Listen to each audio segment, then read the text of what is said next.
Welcome, everybody, to the regular board meeting. This is the April 16th meeting. Welcome back from spring break. We are going to call to order. Thank you. 5:06. The first agenda item is Ms. Ellender. Is there any public to address the board on closed session agenda items? No, there are not. Okay, great. With that, we will convene to closed session, 5:07, maybe.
So fun.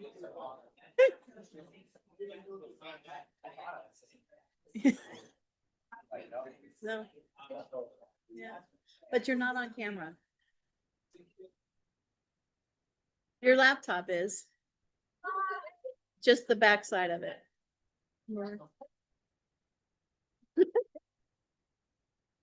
Yes. And then you get into that shock.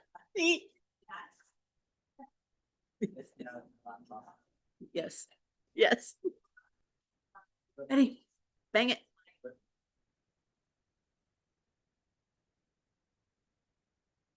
If everybody could take their seat, we're about to begin. Ooh. Again, welcome to our April board meeting, April 16th. The time is now 6:16 and we reconvene to open session. Before we do the call to order flag salute, I would like to say that Trustee Bruno unfortunately is not able to attend today's meeting. He's leading a school trip out of state. So with that, call to order and the flag salute, please. I pledge allegiance to the flag of the United States of America and to the republic for which it stands, one nation, under God, indivisible, with liberty and justice for all. There is no report coming out of the closed session. Agenda item number 7 comes the approval of the agenda and the consent agenda. Do I have a motion to approve the agenda and consent agenda? Dan, did we need to do anything about the, was that thing is in the consent agenda? This is different. The bylaws are a different agenda. No, this is a, Yeah, I will clarify. Okay. It was, let's see,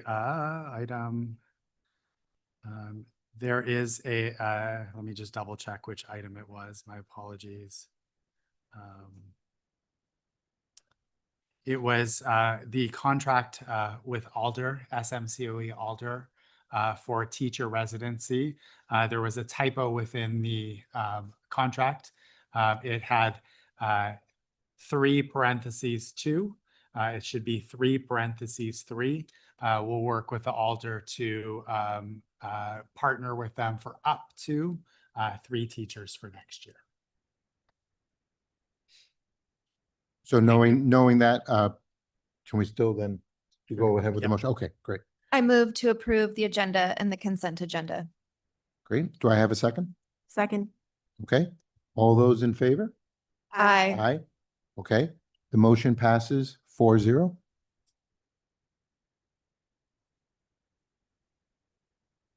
At this time, Ms. Ellinger, are there any speakers wishing to address the board on non-agenda items? Yes, President Cost, we have 2 speakers on non-agenda items and 1 on item 18. Okay. For item number 18, for that one person, just if they can, we'll do it before that item 18. At that time? Yeah. Okay. Unless there is a reason why they can't do it at that time. Okay, great. Just so that other people might want to comment on 18. All right, so first we'll have Chandra McHugh and then Lisa Fahey. Good evening, Board, Superintendent. My name is Chandra McEwen. I'm an 8th grade teacher at Nesbitt, a former parent in the district. My daughter was a proud Puma from kindergarten through 8th grade. And a made-up word, I'm a native Belmontonian. I've lived in Belmont for 35 of my, I know, hard to believe, 54 years. I've also been a taxpayer in this district since 2006. I emailed the board on February 5th expressing my concern about staffing and enrollment if a decision was not made regarding the closure of one of our 2 small middle schools. Since the decision to remain status quo for 3 years was made, both 7th grade teachers from Sandpiper have taken new positions in the district for the fall. From experience, I can tell you that filling middle school positions that require a multiple subject credential is not easy. Personally, I'm working on my TK units because of the uncertainty surrounding the still potential closure of one of the small middle schools. At the same time, based on the first enrollment numbers following parent tours, shadow days, information nights, our community continues to signal that it prefers one small middle school and a traditional middle school. I would also like to ask about the transparency of the District Advisory Committee focused on middle school marketing and enrollment. How will the work of this committee be shared with the broader district community? The information should be communicated publicly beyond board meetings so families and staff can stay informed and engaged. As I've been out in the community over the past several months, one thing has stood out. People consistently stop to ask me how I'm doing, how my colleagues are doing, and how we're feeling after months of uncertainty surrounding a possible middle school closure, followed by a decision to remain status quo. Our site admin team, Ryan and Christina, have shown tremendous care and support throughout this time. Community members have checked in again and again. Yet from the leaders whose non-decision has prolonged this situation, the silence has been noticeable. Thank you. I'll see you again for agenda item number 18. Okay, Lisa?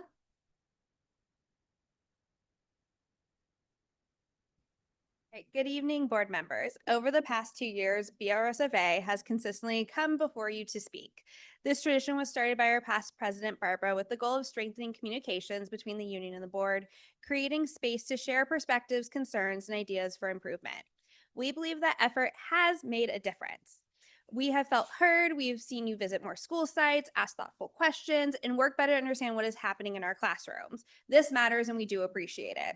This will be my final time speaking this year, unfortunately, because my open house falls right on the May night, the May 21st night. So I know you're going to miss us. It's fine.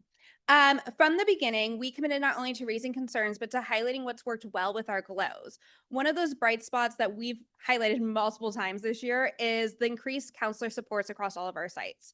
It's been so impactful and it continues to be true. Our counselors are helping students navigate emotions, build relationships, and feel supported at the school. This investment has truly made a big difference. And this year, much of our attention has understandably been focused on the middle school decision. But tonight, I want to broaden our lens back up to return to school and district-wide concerns, and something that we've heard consistently about over the last few years in general: student behavior in classroom. It's becoming, and still is, an increasingly huge challenge for us teachers. We are seeing more students who are dysregulated, students whose behaviors can be so disruptive that teaching and learning must come to a full and complete stop. In some cases, students have become physically aggressive towards peers and or staff. And too often, a single teacher is left alone while during this whole time to manage on their own and are responsible not only for that student, but 25 or more other students. What's especially concerning is that these students, many of them, do not actually qualify for formal supports like a 504 or an IEP. And not because they don't need help, but because they don't meet the narrow criteria required. At the same time, the SST process, while important, can be slow and repetitive. Try a strategy for 6 to 8 weeks. Let's meet again. We'll adjust. Repeat and repeat. Meanwhile, the needs in the classroom still remain as urgent as they did from day one. Teachers are doing everything they can, collecting data, documenting behaviors, attending meetings, and implementing multiple strategies. But too often, the message they receive is simply, keep trying. This is where one of the many frustrations lie. If a student was asking for math, we would not just say, keep trying, you'll figure it out, without actually providing support. Yet, that's what's happening to us teachers.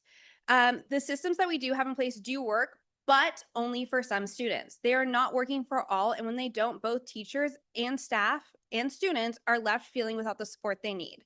So the question becomes, how can we do better, especially for our youngest learners? In neighboring district, grade level paraprofessionals provide additional classroom support for the entire grade level, managing behavior, facilitating small group, and allowing teachers to meet a wider range of need. This type of support could be transformative, particularly in the earlier grades. Classroom of 25 or more students can be overwhelming even on the best of days. Every student has the right to learn in a safe, supportive environment, and every teacher deserves the support necessary to make it possible. Right now, all too often, that is not being met.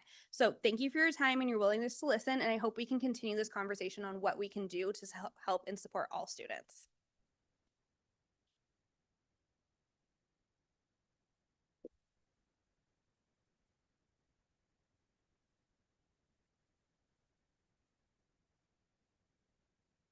Okay, That's all the speakers for non-agenda items. thank you. So now we go to the Board of Trustees report to see what has been going on in our community the last month. Would you like to share, Trustee? All right. So I hope everyone has had a chance to rest and recharge over this last spring break, coming back super refreshed and ready for a strong finish to the year. Yeah? Yeah. Okay. All right. So this past month, I attended the Sandpiper third grade wax museum, and that was really, really fun to see. The students did a great job of bringing their projects to life. I also had the pleasure of going and participating in the Sandpiper Science Fair. I love the science fair because you really get to see what drives those kids and where their curiosity takes them. I also participated in interviews for our principal candidates, which is always super important and a great part of making sure that our leadership in this district is strong. Congratulations to our new principals. And finally, I just wanted to encourage everyone to come out to support Celebrate the Music. April 26th, we have performances from our elementary, third to fifth grade music, from middle school jazz and the Carlmont Drumline. And I understand a battle of the bands between Carlmont and UC Davis. It should be super cool. And So come on out, support Stanford, I us, think. support the music, celebrate it, and over to one of you guys. Thanks, trustee Tang. So for my board report, I wanted to do something a little bit different this time. So I actually just wanted to shout out some of our students. So there was a district-wide science fair, and so I just want to give some recognition to our students who placed in that science fair. So these are all middle school students. So with honorable mention, we had Adela Chung from Ralston. With second place finishes, there was Christopher Loria. Sorry, if I butcher anybody's name, I'm so sorry. Christopher Loria from Sandpiper, Louis Gao from Sandpiper, Dallas Zhang from Nesbit, and Catherine Bezadinsky. Shoot, I didn't write her school down. I think she's from Ralston. And then in first place, we had Lyra Bloom from Sandpiper, Andrew Park from Sandpiper, and Krishva Jian from Nesbit. So congratulations to all of our students for placing in the county, in the county science fair. Sorry. That's it. That's it for me. April, would you like to go? Thank you. So also, again, just wanted to highlight School Force Celebrate the Music. As Trustee Tang mentioned, it will be a new location this year at Ralston Middle School on Sunday, April 26th. I'm reading from School Force's website, and it will start at 11 a.m. and end around 5 p.m. There will still be food trucks as there have been in the past. There will still be all of the things you know and love. And also as well, there will be performances from third grade chorus, which I believe is the first time that third grade is performing. I could be wrong. And anyway, so there is that. And so please come out and support and celebrate our music. And then I also wanted to mention, sorry, I'm just going to the calendar here. Yes, before our next regular board meeting, which will be in May, before that, we will have a special board meeting on Monday, May 11th, which is a board trustee info session. So there is an election for the board happening in November for 3 seats and 3 areas. I should have gotten that part of the website up as well.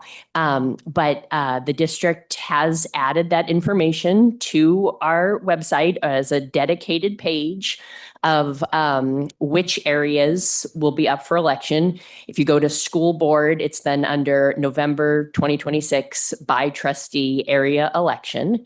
So anyway, encourage everybody to find out more and think about running for school board.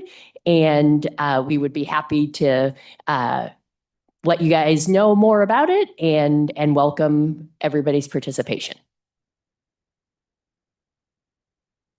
Great. Thank you for those updates.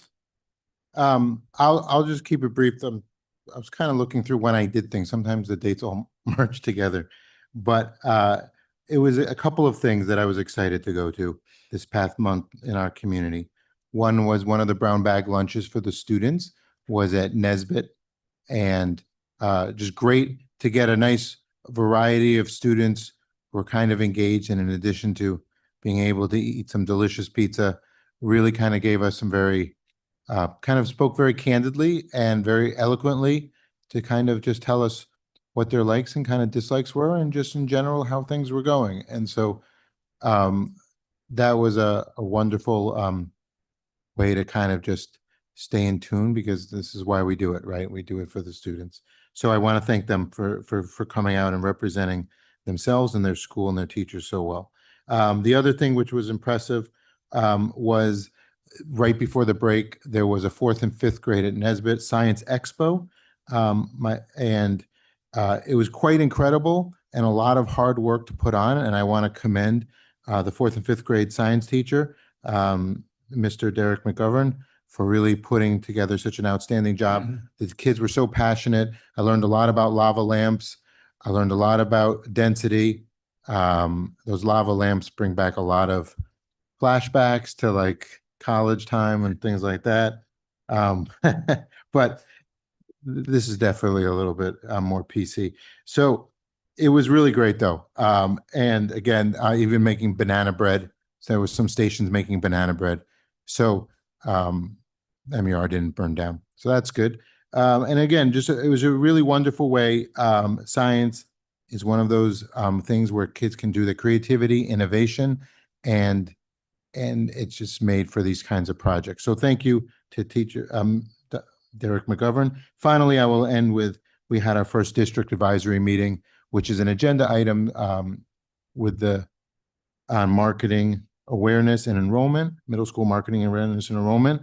It was a great first meeting, and we will Trustee Deng and I will reserve some comments for that agenda item later on in this meeting. But just a lot of energy, a lot of hard work, and as Trustee Northrup said, a lot of fun events going on. I will give a big shout out and thank you to School Force. I attended the auction event.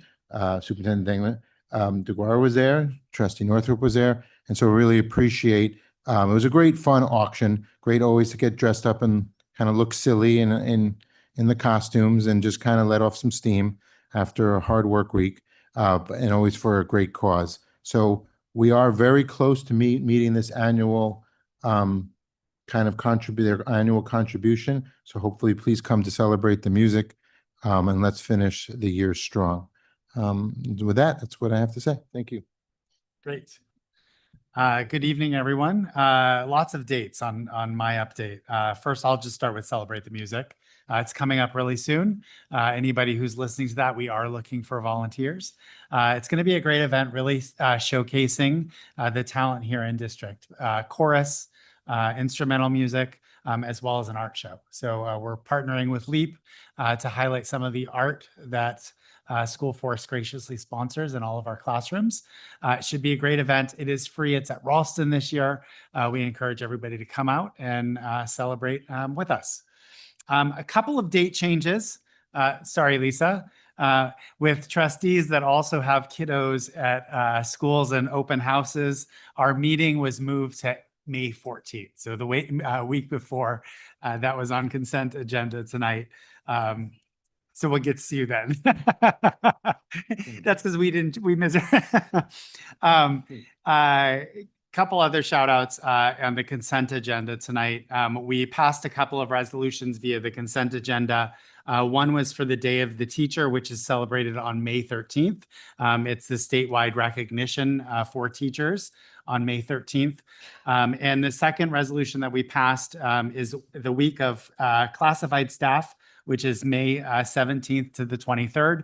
You might wonder a week. That's how it's recognized at the state level. So we support that as well.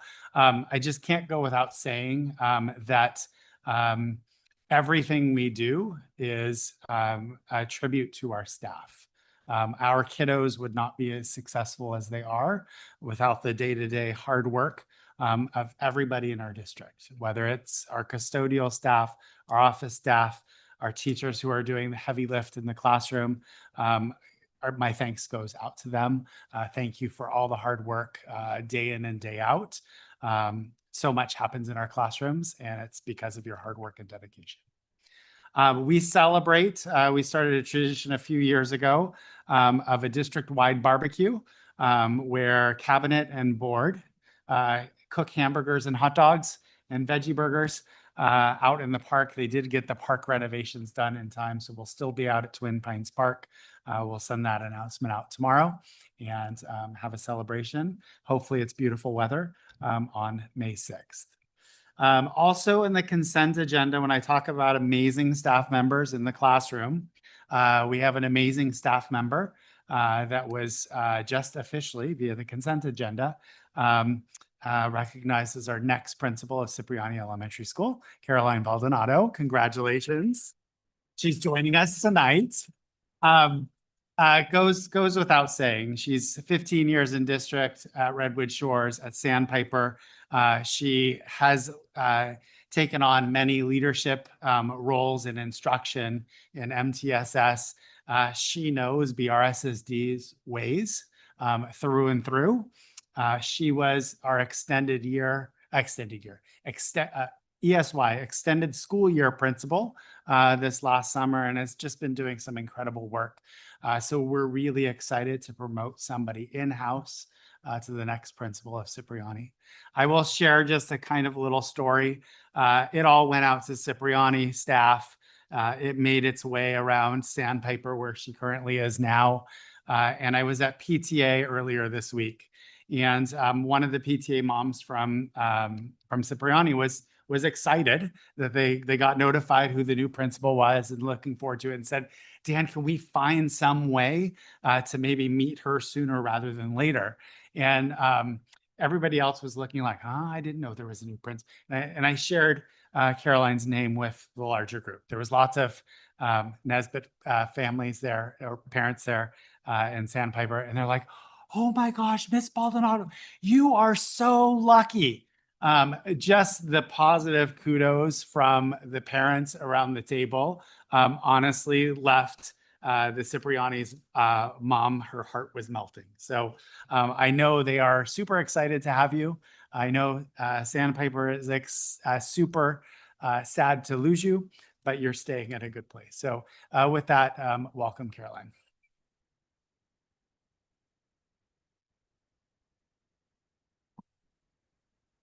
And I think that is it for me today. Sorry, I just have a point of privilege. Jerome, I don't know if it's just me, but my Wi-Fi keeps going out. So like it makes me sign back in, but it's not actually working. So I don't know. Is anybody else having trouble? Okay. Oh yeah, it did. Okay. Okay. Sorry. I just was going to use something later on in the meeting, but then if like the internet doesn't work, then, but anyway. Okay. Thank you.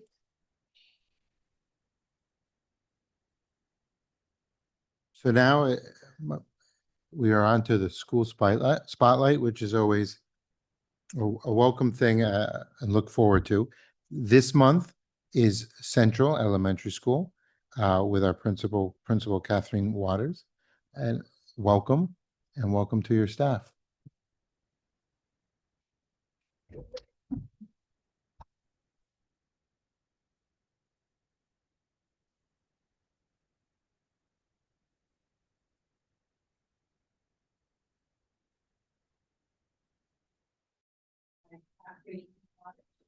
Principal of Central Elementary School. Good evening, Board President Koss and Board Trustees, Miss Dang, mom of our adorable kindergarten student, Miss Tang and Miss Northrup.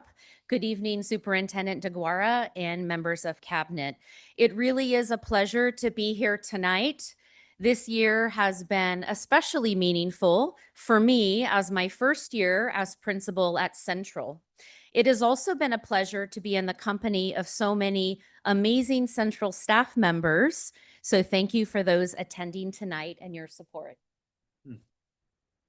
I've spent a lot of time listening, observing, and building relationships with students, staff, and families, really trying to understand what makes Central Central. And what stood out very quickly is that this is a school with a strong foundation. There is a deep sense of pride here. In fact, according to the U.S. News study released in November of this school year, Central ranked number 22 best elementary school in California. out of a staggering 8,767 elementary schools in the state. What led to that strong rating is our number 15 ranking in math proficiency and our number 30 ranking in reading proficiency. We have strong academic outcomes, a highly dedicated and long tenured staff, and systems that have supported student success over time. So early on, I found myself coming back to one guiding question. How do we maintain this level of excellence while continuing to grow, especially in the areas of inclusion and safety, in alignment with our district's strategic plan? That question has really shaped our work over this year. And tonight, I'll be sharing just a few examples of how that shows up across our 4 focus areas: teaching all students to be well-rounded learners, fostering belonging and inclusion, promoting community engagement and partnerships, and investing in our long-time future. One of our biggest areas of focus has been making sure we are continuing to support the whole child. Of course, academics and high expectations remain strong, but we're also thinking about social skills, emotional development, and student independence. So the first highlight will be connected to fostering belonging and inclusion. Our existing counseling and SEL programs, championed by our counselor, Ms. Kim, remain high quality, research-based, and data-driven. So given that strong foundation of our current work, how can we continue to support the whole child? An example I'd like to highlight tonight is our first Global School Play Day held just recently on April 1st. I like to pause here because when people hear play day, they sometimes think of it as a break from learning. But when you walk around campus that day, you see something really different. You see students negotiating roles, solving problems in real time, including others, and managing frustrations and conflict. What you don't see is teachers managing those behaviors. Teachers are there to play and enjoy as well. These are skills that are essential for students, not just for school, but for life. And they don't always come out in structured instruction. So just to highlight some of these pictures, you'll see a twister mat. But what you'll notice is this interesting made-up game second grade students are doing with some sort of other card deck on top of the twister colors. In the top right-hand corner, second grade teacher Gina Bruno is highly invested in this game that she is playing, not managing, not directing, not solving problems for students, but genuinely playing herself. We have a student who brought tents to school and is enjoying some relaxing and reading time. And then outside, this group of younger students brought pillows and blankets and squishies and board games and card games and had a picnic of learning and play, if you'd like to call it that. It was adorable. Global School Play Day was founded in 2015 by a group of actually in this area educators who recognized that children were experiencing a significant decline in opportunities for unstructured, screen-free play during the school day. Its purpose is to encourage schools around the world to dedicate time for students to engage in child-directed play, problem solving, collaboration, and overall well-being. Today, Global School Play Day has grown into an international event, uniting thousands of schools in a shared commitment to preserve the importance of play in childhood. Now, Global School Play Day happens the first week of February. We weren't quite ready at Central for February, so we did ours on April 1st, April Fool's Day, which kind of seemed, because we're like, what? We're doing what? We can bring what to school? It really fit the fun of that day. Next year, we would love to continue at the actual Global School Play Day. I have a little video here I'd like to show you. This Miss Kim captured this in real time, and it just shows some genuine fun happening. Do I have to press anything, Kristen?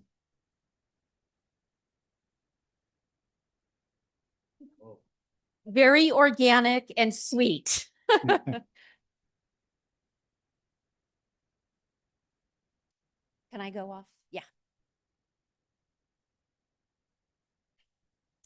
Another example is the transformation on our campus of a small space called the Calming Corner.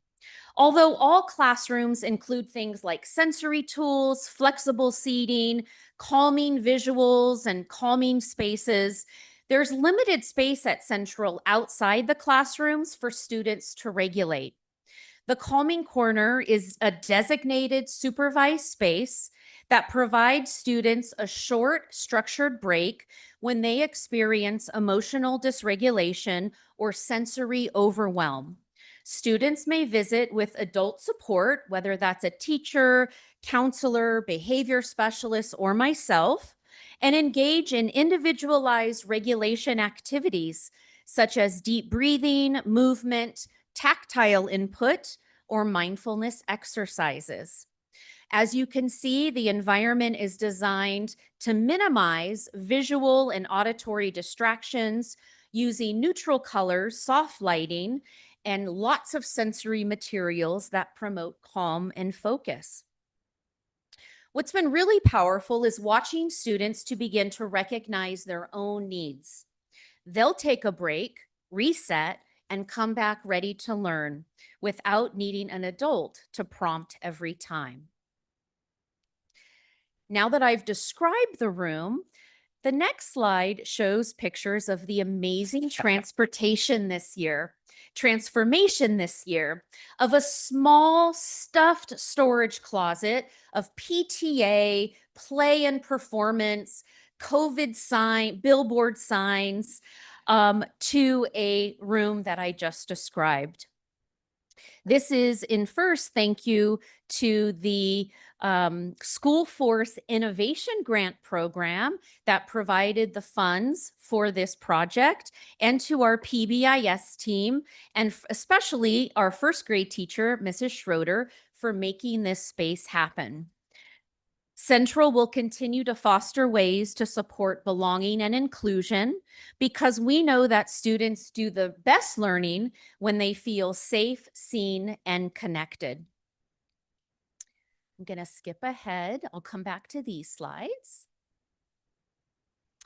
I'll now move into a couple of examples of teaching students to be well-rounded learners and promoting community engagement. This is one of our most exciting areas of growth this year and hopefully beyond, has been our environmental learning work. We started with a simple but powerful question: how can we make Central a greener place? At the school-wide level, the focus this year was on properly sorting your trash. Green compost bags had been purchased and they were sitting in the custodial closet for months and months. They were not being used. Students were being told to sort their trash in the green bin, but it never really clicked. Did they really understand why this was important? So we created a partnership with Recology to provide several interactive assemblies with our students. And from there, students really took ownership. We started using those green compost bags that actually went into the compost bins. At the school-wide level, students support each other to sort their trash correctly. Students are recognized with dolphin tickets for being responsible when they're seen sorting trash correctly. But it did not stop there. Laura Better, teacher of our 4-5 combo class in our audience tonight, is participating in the Profile of a Learner cohort this year, facilitated by Cheney Munson. Mrs. Better's class is developing the skills that define our district's profile of a learner. Her class began gathering observations and ideas about how to make Central a greener school.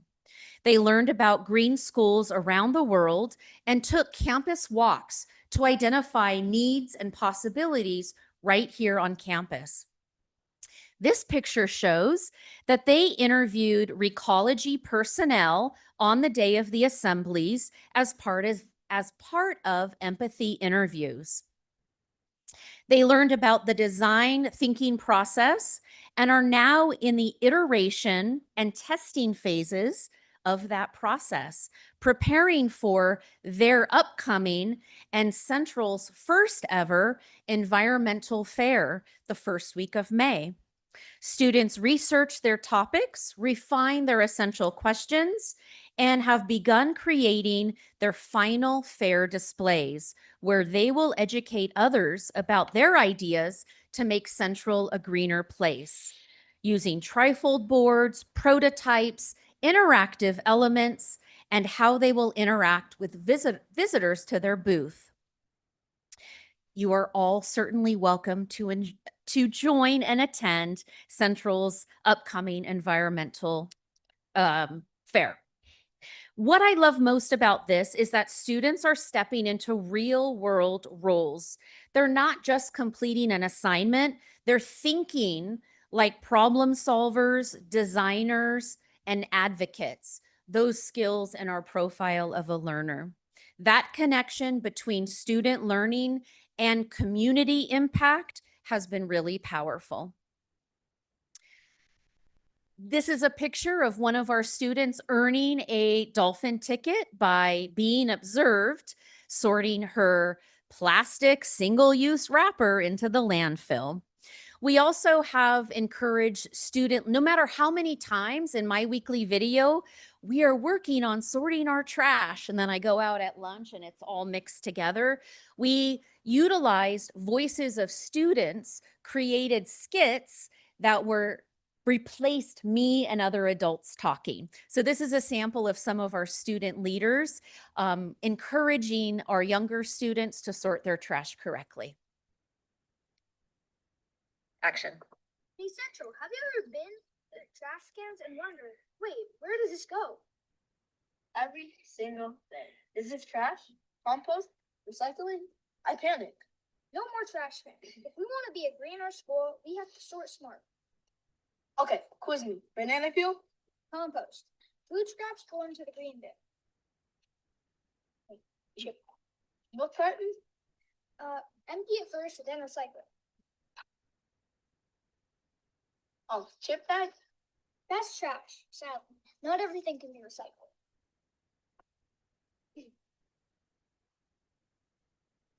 So why does it matter?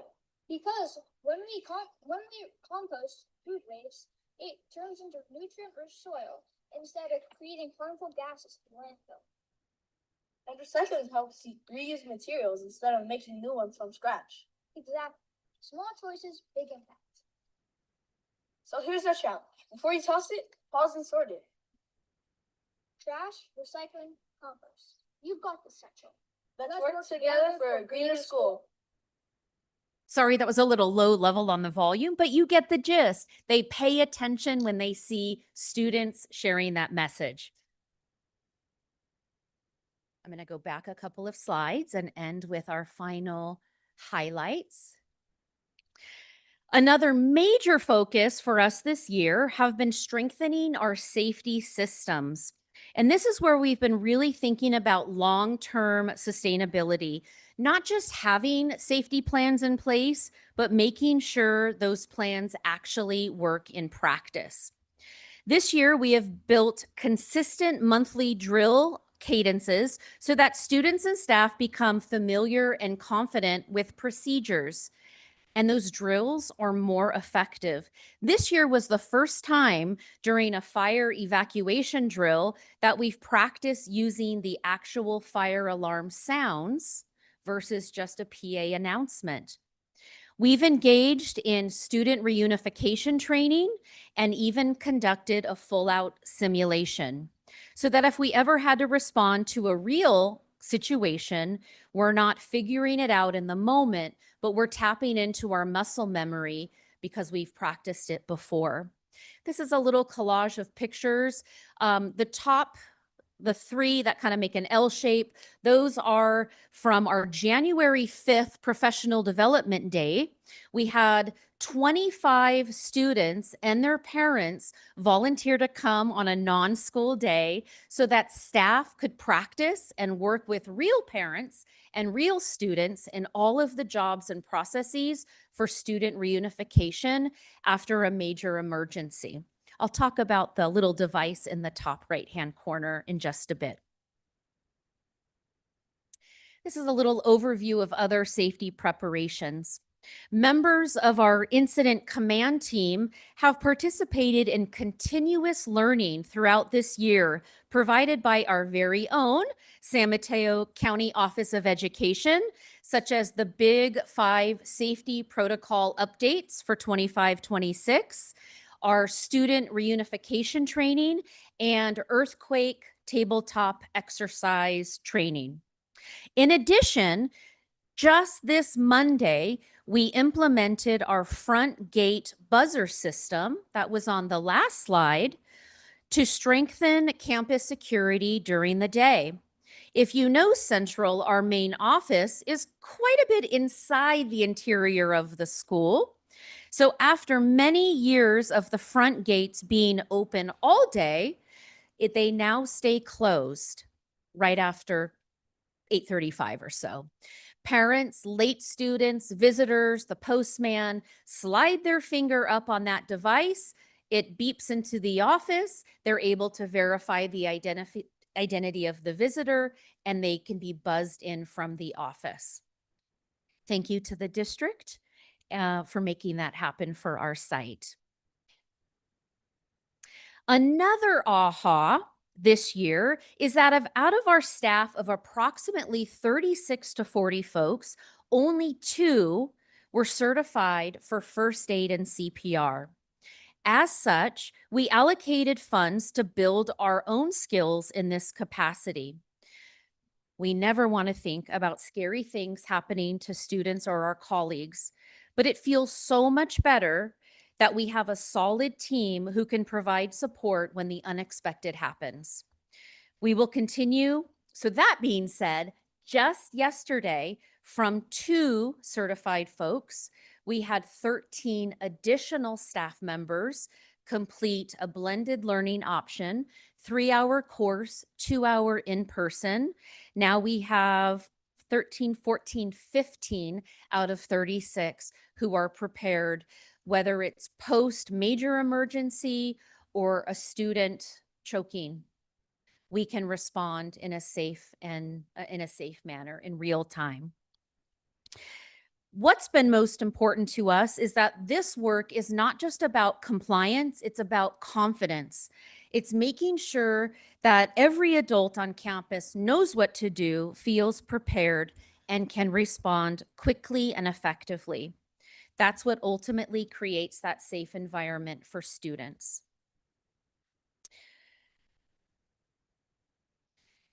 This is about a 2-minute video summarizing our student reunification simulation.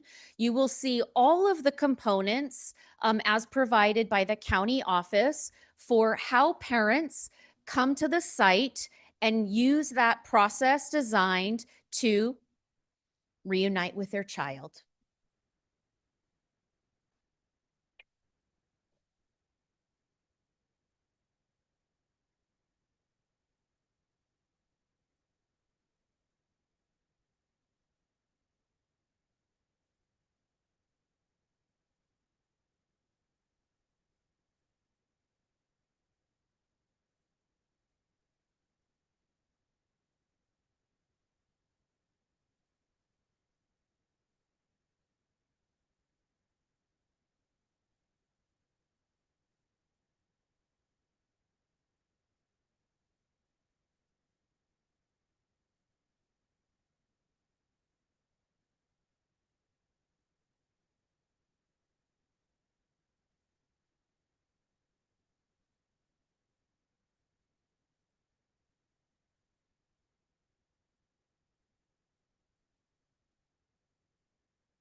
It was a rainy day, but we did it.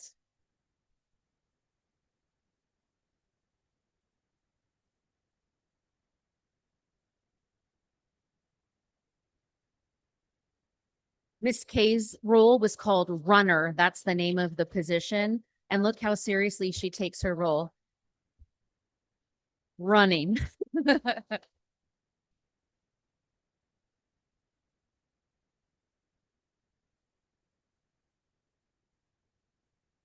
So as I reflect on this first year, I really see our work as balance. It's honoring the strong foundation that already exists at Central while being intentional about where we grow next. Whether it's expanding opportunities for student voice, continuing to build a culture of inclusion and belonging, or continuing to strengthen our systems for safety. All of it connects back to supporting our students in a more complete way. I feel incredibly grateful to be a part of this community and district and excited about what's ahead. So thank you for the opportunity to share just some highlights and to answer any questions.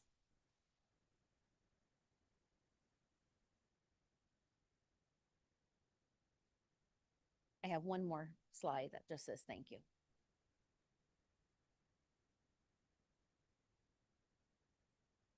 Yeah, skip ahead.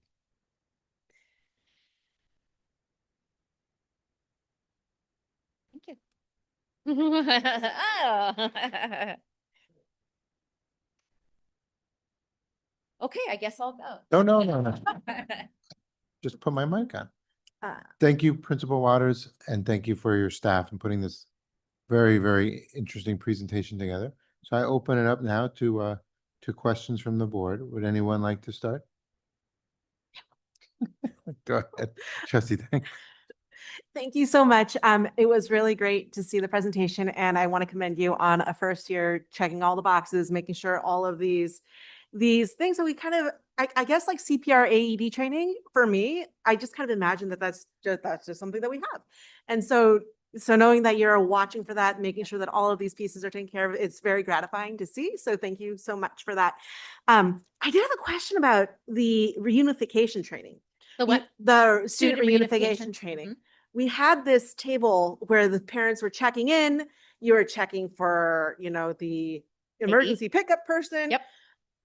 What happens when we have an emergency system? Like, I mean, I imagine all those papers were printed maybe the night before. What happens when you have the emergency happen and those papers aren't printed and you don't have internet access? Because I know internet access is always spotty. What do we do? Thank you very much for that question. And that's where attending trainings that the San Mateo County Office of Education puts on directly make you think through those scenarios. Mhm. So for example, when you're a parent and you register every year and you say my neighbor and my mother and my father-in-law, all of these people are authorized to pick up. We print those, but we don't we're not going to go into the internet and look in Aries about so we print every single emergency contact card, but we don't just print one copy. We print about 3 copies. One is kept in the main office. One is kept in I'm the incident commander. One of the teachers is right below me as a vice principal assistant incident commander, a whole set in that person's classroom. And then we have an emergency shed in the back field, and we have an entire crate of those in there. So at all times, students do come and go.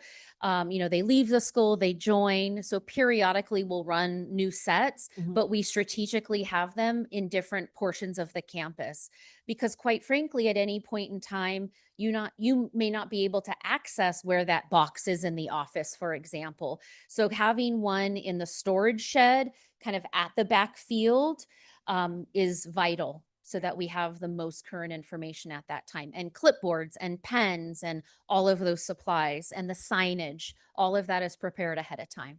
That's awesome. I had one other question. Sorry. Is it okay? Okay. One other question.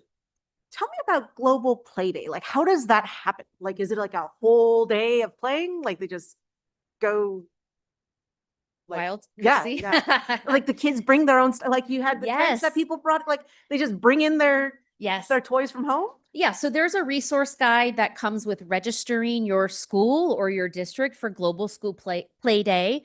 It's usually, like I said, the middle of the first week of February on a yearly basis. They don't specify how long, they don't like recommend it. That's up to each individual school. I brought this idea to Central after being a principal in a former district who did it for several years. We usually did a half day, which was longer. Other schools have done it full days, and it's this big thing. For Central, we wanted to do more of a pilot just to kind of test it out and see how it went. So we did a 90-minute time frame. So every grade level or span of grade levels had 90 minutes as their anticipated play day. The resource package comes with a parent letter that acts as a permission slip. So it tells a little bit of background about Global School Play Day and how we value the unstructured play and the skills that come from it. And then they fill out what their child is planning to bring. And they give parameters: no electronics, nothing has batteries in it unless it's like part of a board game where you have like a timer or something like that. No, swords or anything simulating those types of parameters. But other than that, the little girl brought tents, race cars, cardboard boxes to create things. One little student brought a Michael Jackson costume to play. I mean, and they're so excited, but they just need to have permission. So they're not coming with all sorts of things. It's structured in that way. And so parents believe in it. The students had a blast, and teachers, it was a little bit of a challenge for our teachers who are very like, this is what we're doing and this is what's expected. And they really had to take a step back and not rush in to say, and this is how it has to happen. And no, you're not taking turns. The idea is you step back or you engage with them and play yourself. Thank you. You're welcome. Yeah, I had a question. Thank you so much for the presentation, and also thank you to your staff, and thank you for all the work that you guys do. Obviously, I'm at Central all the time. And just before my question, I just wanted to say that I really appreciate the environment that you guys provide at Central. And I know we're really lucky to be in a district where I think all of our schools provide a very inclusive environment for people. And just like personally for me, to see my son go from being a 4-year-old nonverbal, pre-TK student to now he is literally reading stories to his little brother at bedtime. It's just so cool. And to see him in an environment where he's just really thriving is amazing. So thank you for all of your hard work. My question is on the trash. And so I know that you said that like you were doing the talking and now you've made these videos. Are you seeing an improvement Yes. on campus? Oh, that's so Yeah. wonderful. And students have taken ownership of kind of helping around the different tables, and they'll kind of take 3 or 4 lunch bins and they'll kind of do the sorting like for their table. And they've really taken a liking to making sure it's done properly. We have those little, garbage picker upper sticks. And so students will be like, that's plastic, that's got to go over there. And so, yes, we've seen a huge increase on students sorting their trash correctly and That's be great. proud about it. Yeah, But they exactly. had to understand the why. So Recology would show pictures of landfill and, facts about use of plastics and what can be recycled and what can't, and then took items from our own Lunchmasters program, the cereal containers, and like broke it apart. The cereal goes here. The tub can be recycled, but the plastic thing on top has to go in the landfill. So one item, you have to do 3 different things, but it made it real because it was what they're touching and eating every single day. So that was a really great partnership. That's great. Thank you so much. So again, thank you. I have a question. So the environmental literacy and design thinking, there was a lot, obviously, of thought and preparation from the partnership with Recology to really the videos and the assemblies. And how does that, I'm really interested in the evolution of how that occurs, not just from the idea, but there's so much kind of that is required, right, into the calendar school year. So when did you kind of like come with that question? And then how did you kind of, because so much kind of was scaffolding and supports the other, but it's like, how did you find the time in the schedule to kind of bring this out, and so that it's kind of given to the students in a way that they can kind of like assimilate it and kind of like trickle it in? Because I'm sure it wasn't all done in 1 month, and it's been an ongoing process, right? That's correct. So can you kind of just walk through how you're able to find the spacing into that? Sure. I would say our school-wide focus with the partnership with Recology and the realization that we're using a green bin, but we're not using the green bags in the bin was kind of an aha. And why are we doing that? And why aren't students sorting correctly? I think that was more of an organic need that arose and allowed some discussion and awareness for our students. So I think that was one level. The other thing that I highlighted was a classes specific deep dive into the design thinking process and how it relates to environmental thinking.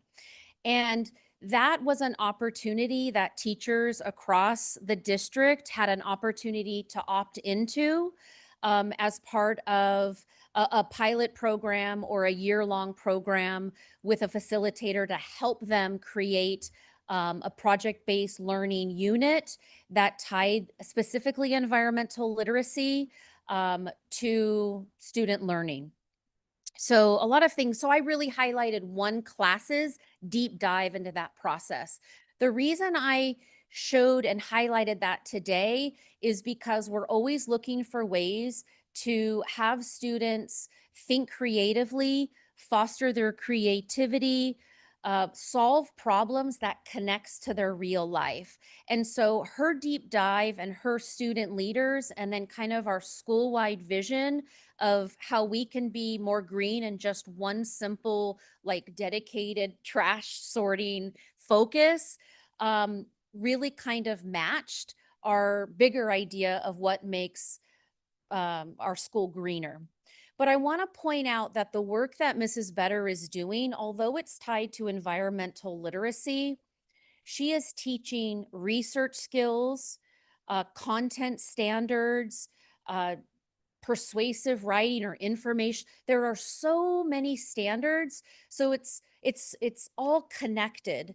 We're doing something that's authentic. We're advocating, we're educating others, but there are so many standards that she is able to support students in mastering within that active work and meaningful work. It is environmental literacy, but project-based learning doesn't have to tie to environmental literacy. It can integrate lots of content areas and lots of focus areas. So it really painted a nice picture of highlighting our focus with environmental in a greener school.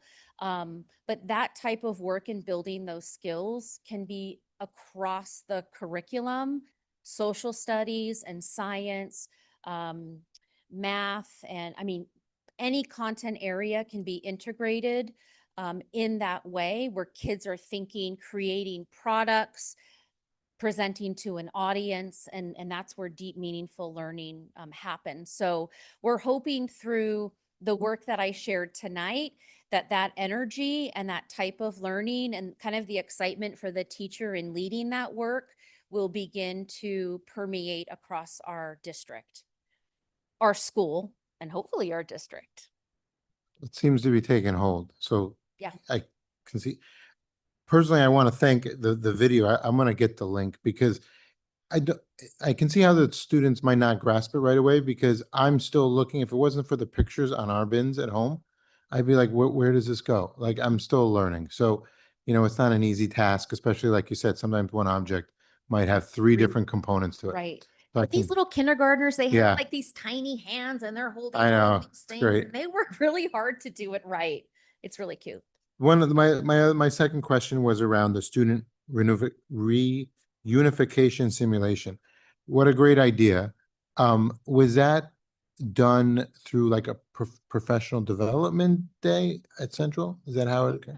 So we had an offering here at the county office to learn specifically the best practices around hosting or what the process should be for student reunification.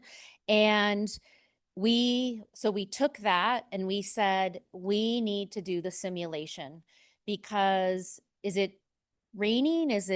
Where do we have to go? And you can think through, well, we'll put a table there, but how would parents walk up? It goes through you could just go through so many hypotheticals. So we said on the January 5th professional development day that for part of the day, we would host a simulation using the best practices as identified by the county office and go through, this is what you do, this is what you do, these are the roles you need, this is what the role does. You need an inside location, you need an outside location, you need we went to the T as we learned in the training. So during that professional development day with teachers, we all met as part of our meeting and we went through the protocol. I had done some work about where those locations will be, what signage we need, clipboards and the papers and we did all of the prep work, and staff learned what the roles were and what they were assigned to that day before you saw the video. So within an hour, we were doing the simulation. We had 25 students and their parents come, and we had a system of dropping the kids off. Parents had to go away and come back in a half hour so the kids could be moved to the back. We could set everything up, and then parents came and they knew they had to follow the signs and go through the process. I kind of planted a couple of moles. I had one parent, I said, you have to be sassy and say, you know, and she's well known, you know me, you know who I am. I don't have my ID. And the front, that job was like, I'm so sorry, Miss So-and-so, but this is our process. You need to go and get your ID and come. And she acted it out. But that's what you need because you're in like fight or flight. And that's what you need to like stay true to the protocols. I think we had another parent who wanted to pick up, Dan actually said that I could pick up his kids too. And they're like, nope, sorry. And so embedding some kind of real life scenarios was helpful for our staff to kind of feel that pushback because, parents are coming to get those kids. And so it ended up being great. Like I said, that muscle memory. And then after we were able to say, why do we have to do this? And this form was a little tricky. And so post simulation, I actually sent that video to the lady here at the county office who did the training. And so we have a time this spring where I'm going to provide my feedback. And so what's cool is what we did at Central and the feedback that I can provide about what went well and suggestions can actually shape processes for the entire county moving forward. So it was time well spent. And did you feel that your staff, with professional development, did they value that time? I know it's precious, the time that we have for professional development. So was this well received? Yes, Would you it was say? well received. Everyone jumped in. We knew there would be bumps, like this didn't work well and we need more people as runners. And so we wouldn't have known that if we hadn't have tried. And so it was good that they were all experiencing it together and then could provide their feedback later on how it could work better and run smoother, etc. Great. Thank you. Thank you. Any other final questions? I have a question. So if you know for sure who that person is, like, I mean, I can see me as a parent going, Like, come on. You know who like, what is the reasoning and the logic behind that piece of it? If you know 100% that this mom belongs with this child and that they are a family and that they should go home, why the insistence on you must go home and get your ID? Or my ID, it fell into a ditch during the big earthquake. I don't know right, where I it is. Like, know, what? I know. We practice following the protocols as established by the County Office of Education. So that's what we practiced. I would say in real life, we're going to use our best judgment and take care of families and kids. We don't want to hold your child, overnight. So we will use our best judgment in real time. I'm sure it's. But it is very important that parents know. Yeah. So so-and-so's not going to try and pick up your child. Like, we are going to hold the line with providing appropriate verification. Yeah. But That makes sense. But I mean, like for someone else to pick up your child, but like for, I don't know. Thank you. Thank you again, and thank you for your time. Sorry? Chuck, yeah. Thank you. Thank you very much. Just a quick question related to the child reunification. What strategies did the county office recommend for, helping the students, not in a simulation or in an unfortunate actual situation where the students are waiting to be reunified with their parents? What strategies did they recommend? Were you guys able to try out for helping the students not be stressed out? thank you for that question. We have two phases of an emergency situation. One is direct after an emergency, and all staff have different roles. So we're looking at first aid, we're looking at large student supervision groups, we're looking at sweep and rescue, we're looking at initial parent communication. So all staff have a set of roles for that initial kind of main evacuation emergency. When it's stable and we have a plan for student reunification and get that messaging out to parents, staff kind of roll into the roles that you saw for student reunification.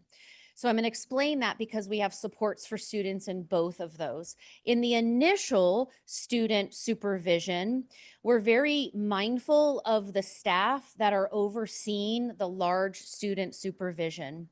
We have a lot of kindergarten teachers for large student supervision because older kids, middle kids, and younger kids all grasp towards who they had in kindergarten and create that soft, warm space. Ms. Kim specifically and our school psychologist and some of our specialists have positions if students with sensory needing supports, with dysregulation issues, that they have specific roles to really provide directed support to those students who need it. We also have a lot of students that have IEPs or have one-on-one paras. And so we have those specified who is their primary adult with them and who is a backup adult with them. That's all in our safety plan. When we shift to the student reunification process, students are maybe waiting for a long time. Maybe their parents work across the bay and they can't.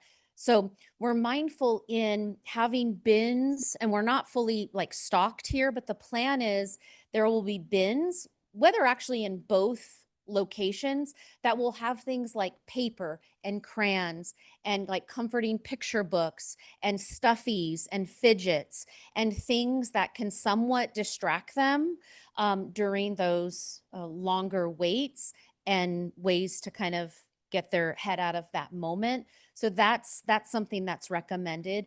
And then again, Miss Kim, the kindergarten teachers, they have those roles that are mostly tied to students who could benefit from those trauma-informed practices. They know how to kind of support a child and keep them calm and comforted. Awesome. Thank you very, very much. And thank you for everything you've been doing. And thank you to all of your staff. Thank you.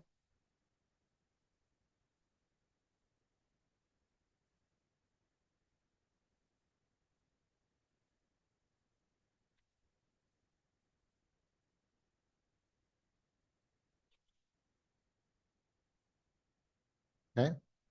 With that, we move on to agenda number 12. I will point out that we are with CBO Matsumoto from agenda 12 to 16. So this is definitely a treat. We are first talking about the public hearing, preliminary 2026, 2027 budget. This is an action item. I will hand it off to CBO Matsumoto to give us an introduction.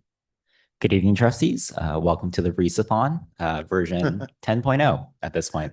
So as always, I like to start off with kind of the three main things that you need to know, right? CBO Matsumoto, what, just one moment. It is a public hearing tonight. Thank you. For the budget. So if you want to open the public hearing, CBO Matsumoto will provide some information about it. We can accept any public comments and then close the public hearing after that. Okay, so with that, so what do I do? So just formally open the I'm public hearing. Okay, fair enough. Thank you. I'm formally opening, this is a public hearing on the budget, 26, 27. See, do we have any comments? What? Oh, and the time, yeah. 7:29 p.m. Thank you. CBO Matsumoto, do you want to continue? Thank you very much. Sorry for that. As I was saying, as always, I like to start off with kind of the main things that you need to know. So one, you may have noticed that this is happening earlier than it has happened in the past. And the reason for that is we have moved up all of our budgeting processes so that we have more knowledge about what positions we're going to hire earlier in the year. And that allows us to go out into the market and, hopefully get better qualified staff for the positions that we need and have less vacancies for the next school year. As this is the first budget presentation of two, typically we have first this initial public hearing and then the formal adoption in June. So we'll have this now. There can be some adjustments between now and June, although it's very likely to be minor. And lastly, probably the most important point here is for next year, we are forecasting a $5.4 million deficit. But as you'll see on this presentation, it's going to say 5.7. And the reason for that is we recently got a notice from the state controller's office that Genentech had basically filed against the taxes that they had been levied from 2000 to 2005. And the state's controller office and then basically came to an agreement where some of the money would be paid back in the amount of $20 million. That $20 million is split up between all of the San Mateo County districts.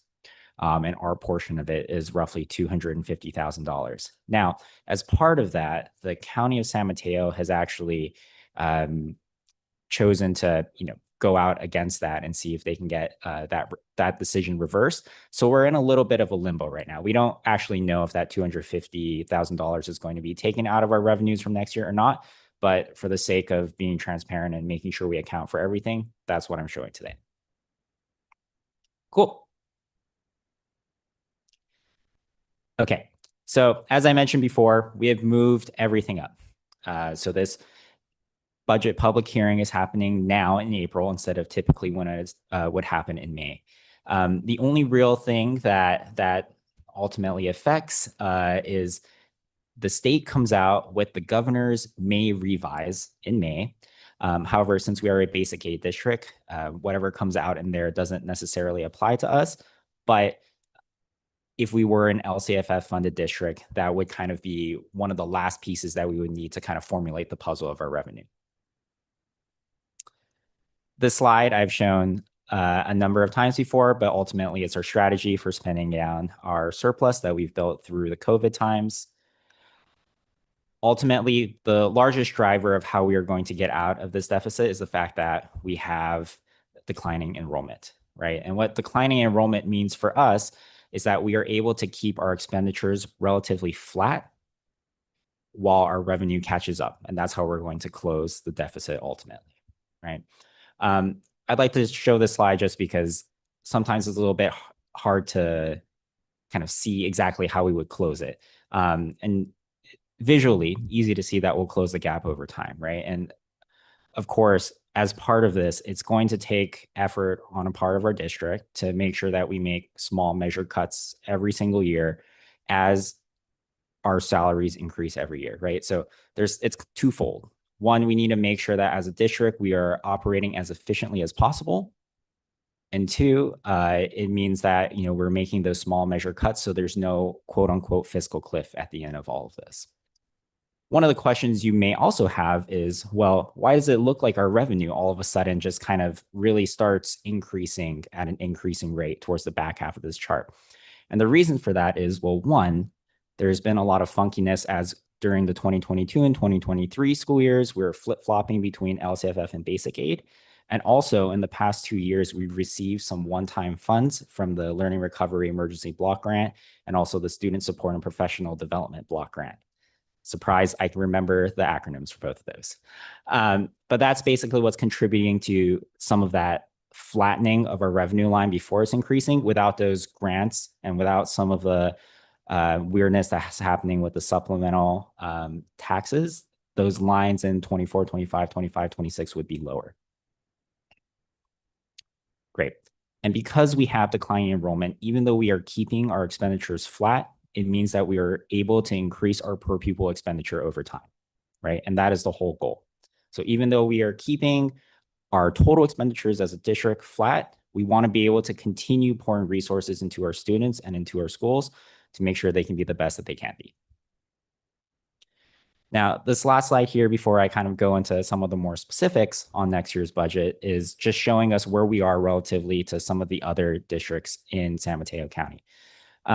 Now, you may notice that this is weighted budgeted total expenditures. Now, this is going back to some of the work that I did at my former district, where we worked with a consulting firm called ERS to come up with weightings for each district. And the weightings basically mean that when you have students that are English learners, students that are unduplicated, they require more resources than, let's say, another general ed student, right?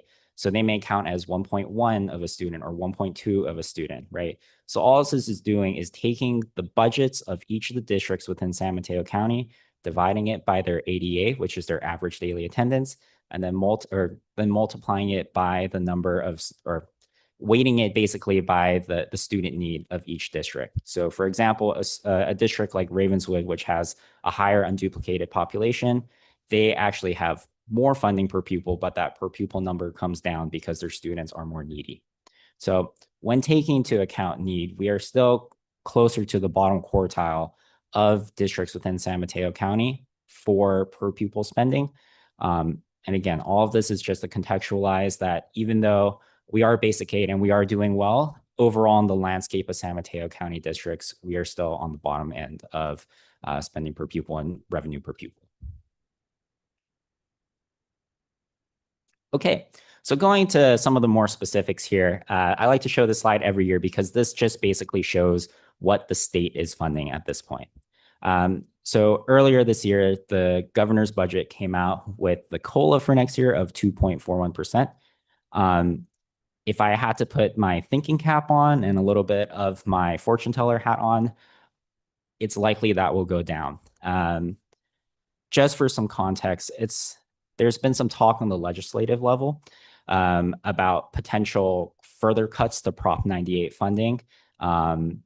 Basically, there's a small provision in the legal writing of how Prop 98 is done that the overall California government can basically take money from Prop 98 and give it back to them in the future without any interest added upon it at all, which is really problematic because that basically allows other parts of California's government to take away money and put it back in 50 years, 60 years, when that money really is just pennies on the dollar, right, to the Prop 98 then. So we'll see how that goes. But again, most of what this slide is trying to say is that it is very fortunate that we are a basic aid district, and that even though there's all this kind of fuzziness happening on the state level, we can ignore for a large part most of it.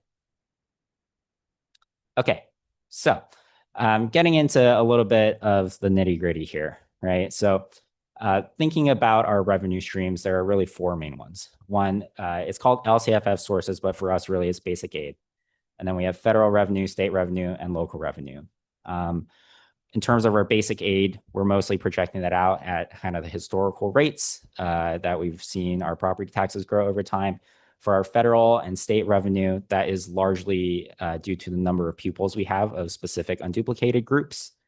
And then for local revenue, a large part of that is our parcel tax. And as always, I'd like to say a large part of it is from school force. And I'd like to also just make sure that we take a second to thank all the hardworking volunteers of school force who go out every year and raise money for our district. It's not easy to raise roughly $3 million a year.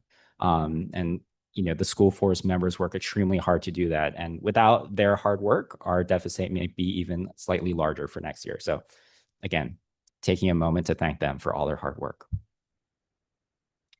Okay, as we look at our expenditure sides of the house, a lot of these are roughly very similar to what we have this year. The one part of this that really stands out is kind of our salaries, right? So overarchingly, our strategy is that as our enrollment declines, we make sure that we are staffing appropriately, and that is kind of counterbalanced by people's annual raises and the agreements that we come to with our bargaining unit. So overall, our salaries aren't moving that much, but know that there's a lot of movement there, right? There is both kind of a decrease and an increase, which kind of cancels out. And overall, after you take into account our revenues minus the, I guess, nebulousness that's coming with the Genentech finding, and also our expenditures, this is coming out to a $5.7 million deficit for next year. As we look at our other funds, Fund 13, as always, there's been a contribution from our general fund over into Fund 13. Now that we have lunch masters for the school year and moving forward, and we've seen more eatership, it is likely that we'll be able to hopefully not have to contribute as much into Fund 13 to run more of a cost neutral program, but we'll see how this year ends up before making more aggressive projections for that going forward. In terms of our other funds, largely these are staying the same with the exception of Fund 21, which is our bond program. A lot of that money has already been spent, or actually a little bit of that money has been spent, and most of that money will be spent in the next 3 summers when we're doing all of our projects. So look forward to that. And then lastly here is annually we have to make a public notice of vacancies. If any of the vacancies of either bargaining unit exceed 20%, there's a long list of things that can happen, but I'm happy to say that our vacancies for BRSFA is 1% and for CSEA is 11%. And a large part, the CSEA vacancies are for custodians and paraprofessionals, I believe. With that, I conclude my presentation.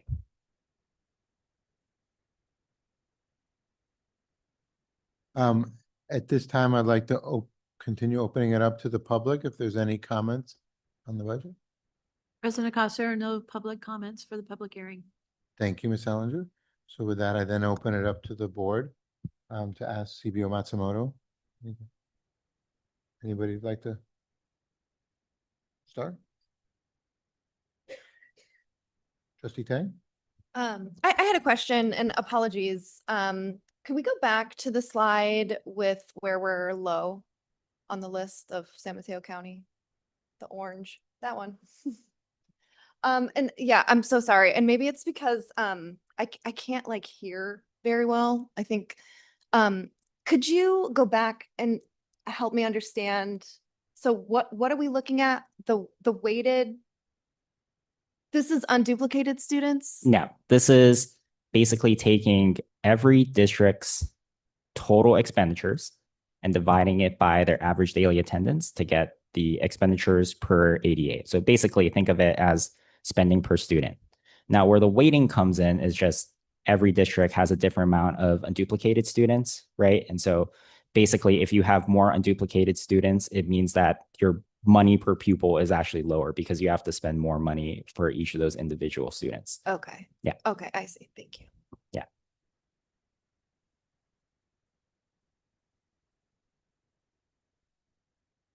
I have a question, but I want to open, no, okay. So with the Genentech payback, is that a one-time, 1 year thing, or is that an ongoing 250,000 per year? It's a great question. As of right now, it's a one-time thing. It sounds like Genentech is also going to pursue trying to get back some of their taxes also paid from 2010 to 2019.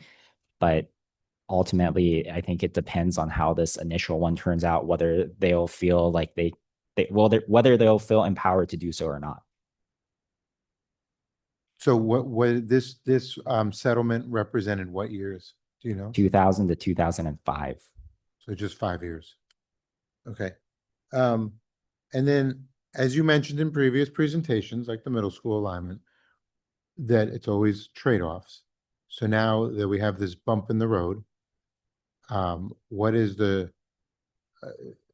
can you explain, can you go in a little bit into as much as detail as you know it, but has there been any discussions on how to mitigate, where is the trade-off going to happen as far as you know for the 250,000 for the next school year? Great question.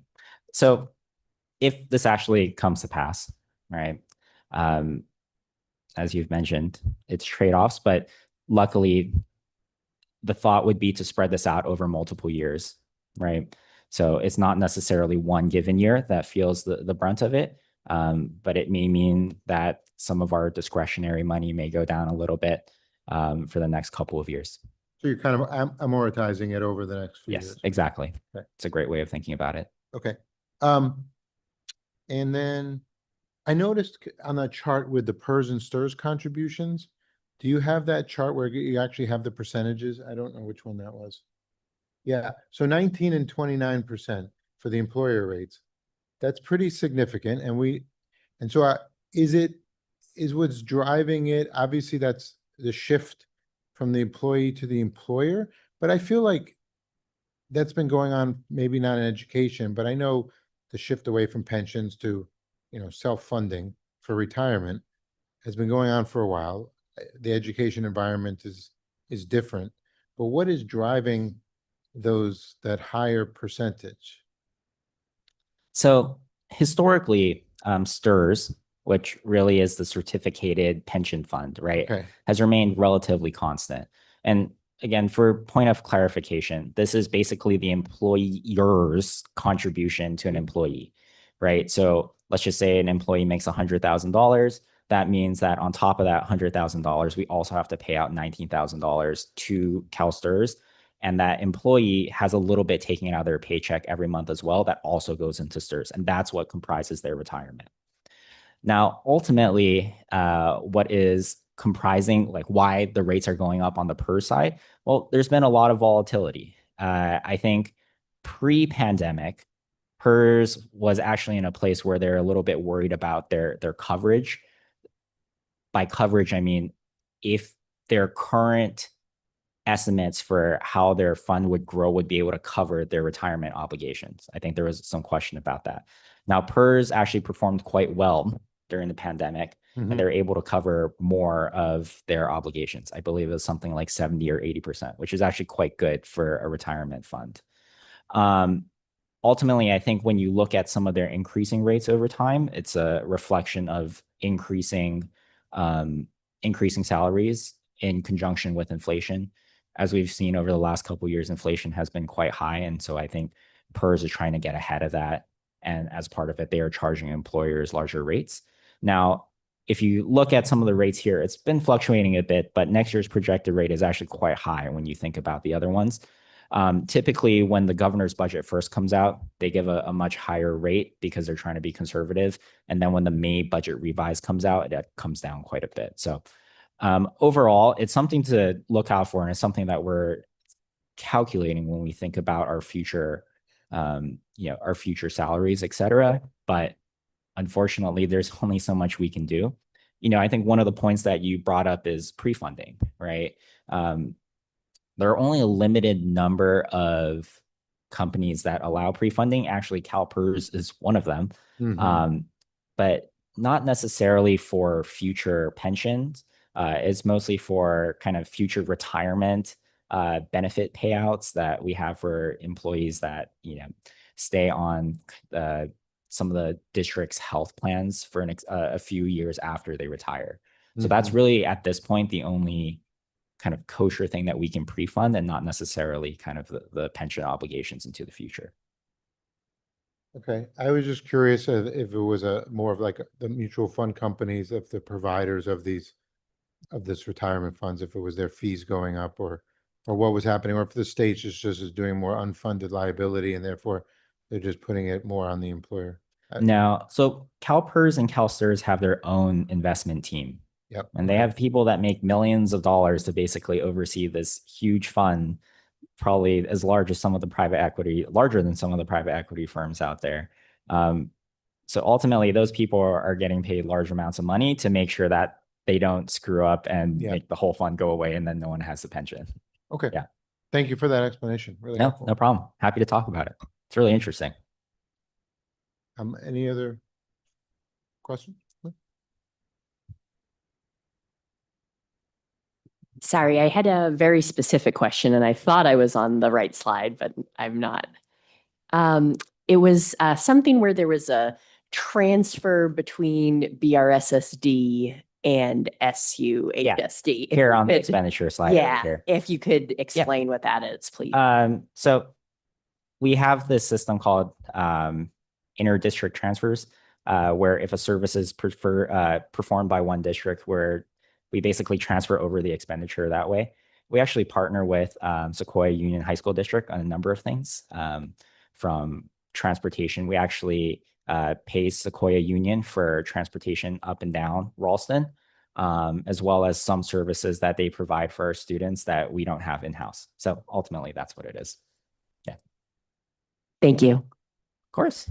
Can I ask a question about that? So the Yeah. transportation, so are you talking about the Samtrans transportation? No, okay. I believe Sequoia Union provides Tinsley transportation for us. Yes. Okay, thank you. Okay. We closed the public hearing part of it? Yep. Yep. So with that, I'm closing the public hearing on the budget at 7:50 PM. Now go on to the action item, because it's an action item. Is it just The action item, there's no other action. That items was in the action public item. hearing. Okay.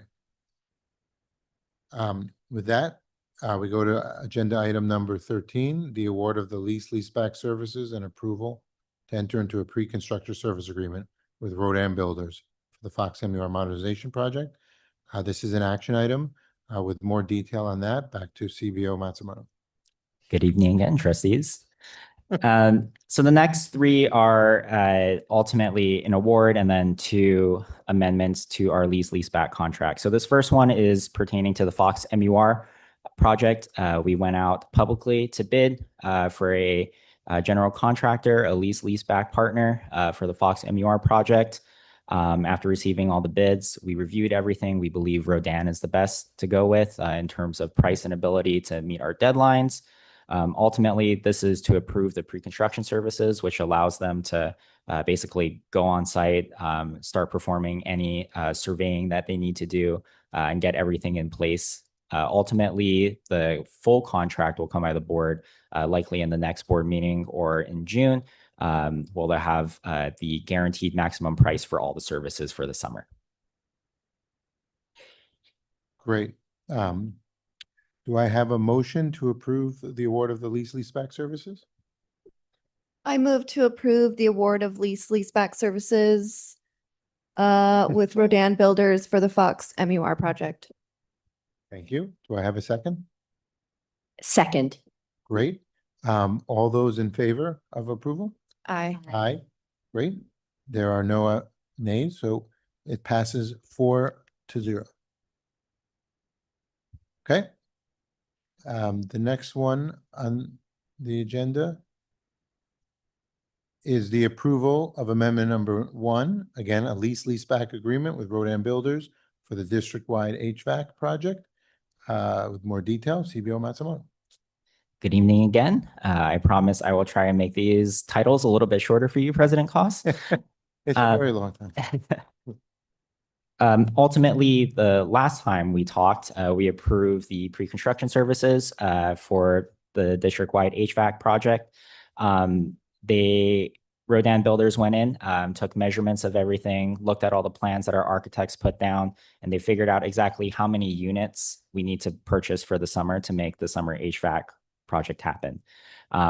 This amendment is to allow them to go out and actually purchase all the units that we need. Unfortunately, HVAC units actually have quite a bit of a lead time. So doing this now makes sure that we can get our units by the summer. Great. Do I have a motion for approve amendment number 1? Question. Oh, sorry. Go. I have a question. Will we get to see the units that they're, or can I get specifications on these units that they're purchasing? Yeah, if you would like, I can have our architect and our program manager send you the specs for the units. And if at that point I don't like the things that they've selected, what would happen? If you don't like what has been selected, you can give the district guidance on how you would like it to change, and we can have a discussion with our program manager and architect. How will that impact this vote here today to approve the purchase of these items? I've asked multiple times to be able to see the specifications of these HVAC units, and I would really like to see the specifications of the HVAC units before we purchase them and before we install them into our schools. Okay.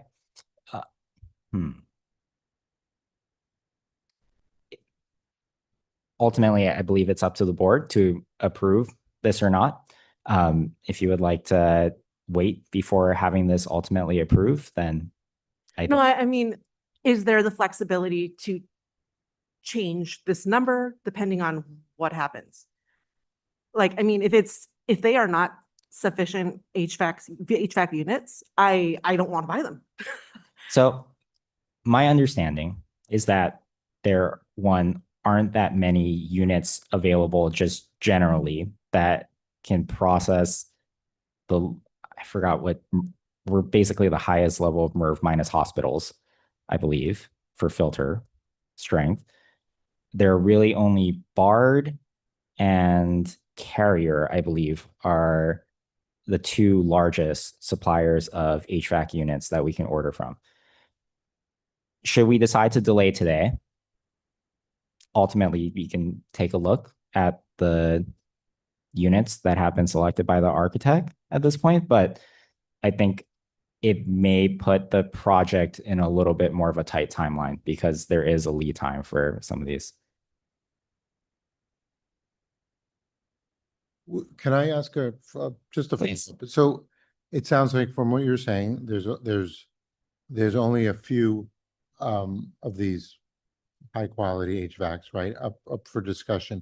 Would you say that is it Rodan Builders who has kind of been doing the analysis and the due diligence in accordance with you as well? And That is correct. Okay. And would you say that we've hired them for their due diligence and their attention to these items? Yes. Okay. And also, not only has Rodan opined on it, but also our architect and their subcontractors as well, their engineers. Okay. Go ahead, Trustee Nelson. So I definitely appreciate Trustee Tang's question. I don't know because this doesn't mean a lot to me, but just in the supporting information that CBO Matsumoto provided for us on that agenda item 14, this is available to the public as well. That PDF. Now I'm going back to it. I believe it's on page 9 of the PDF is where it starts to mention specific equipment. And I understand if Trustee Tang, if this is not enough information, or if you haven't had a chance to review it yet, in which case I would ask us to just, if we could take a 5-minute recess to review this information, if that would be sufficient. I feel like I need to talk to the engineer. It doesn't say anything in the document about air changes per hour, air changes per minute. I don't know what are they called? which standards they're adhering to when they say this is sufficient for our schools. There are very specific guidelines that have come out that are not necessarily approved here in the United States, but like just general guidelines for what you need for a school, right? And I am very passionate about air quality, and I just want to be sure we buy the right thing. Okay.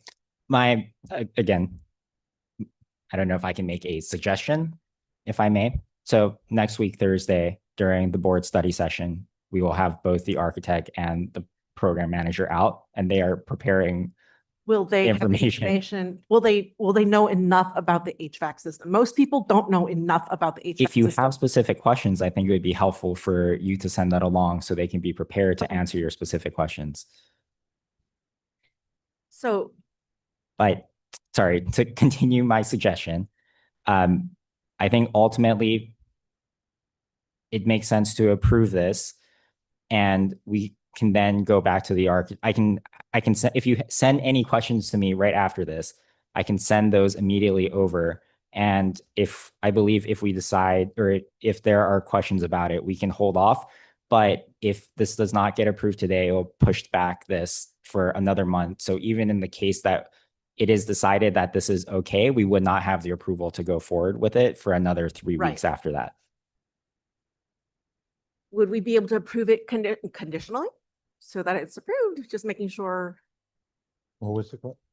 Can you repeat that into the? Is it possible to approve it conditionally? Like we approve it for now, and wait a couple days for them to answer the questions, and then if they are not okay to. CBO Matsumoto, can I just clarify? So we are approving the lease back agreement at this point in time.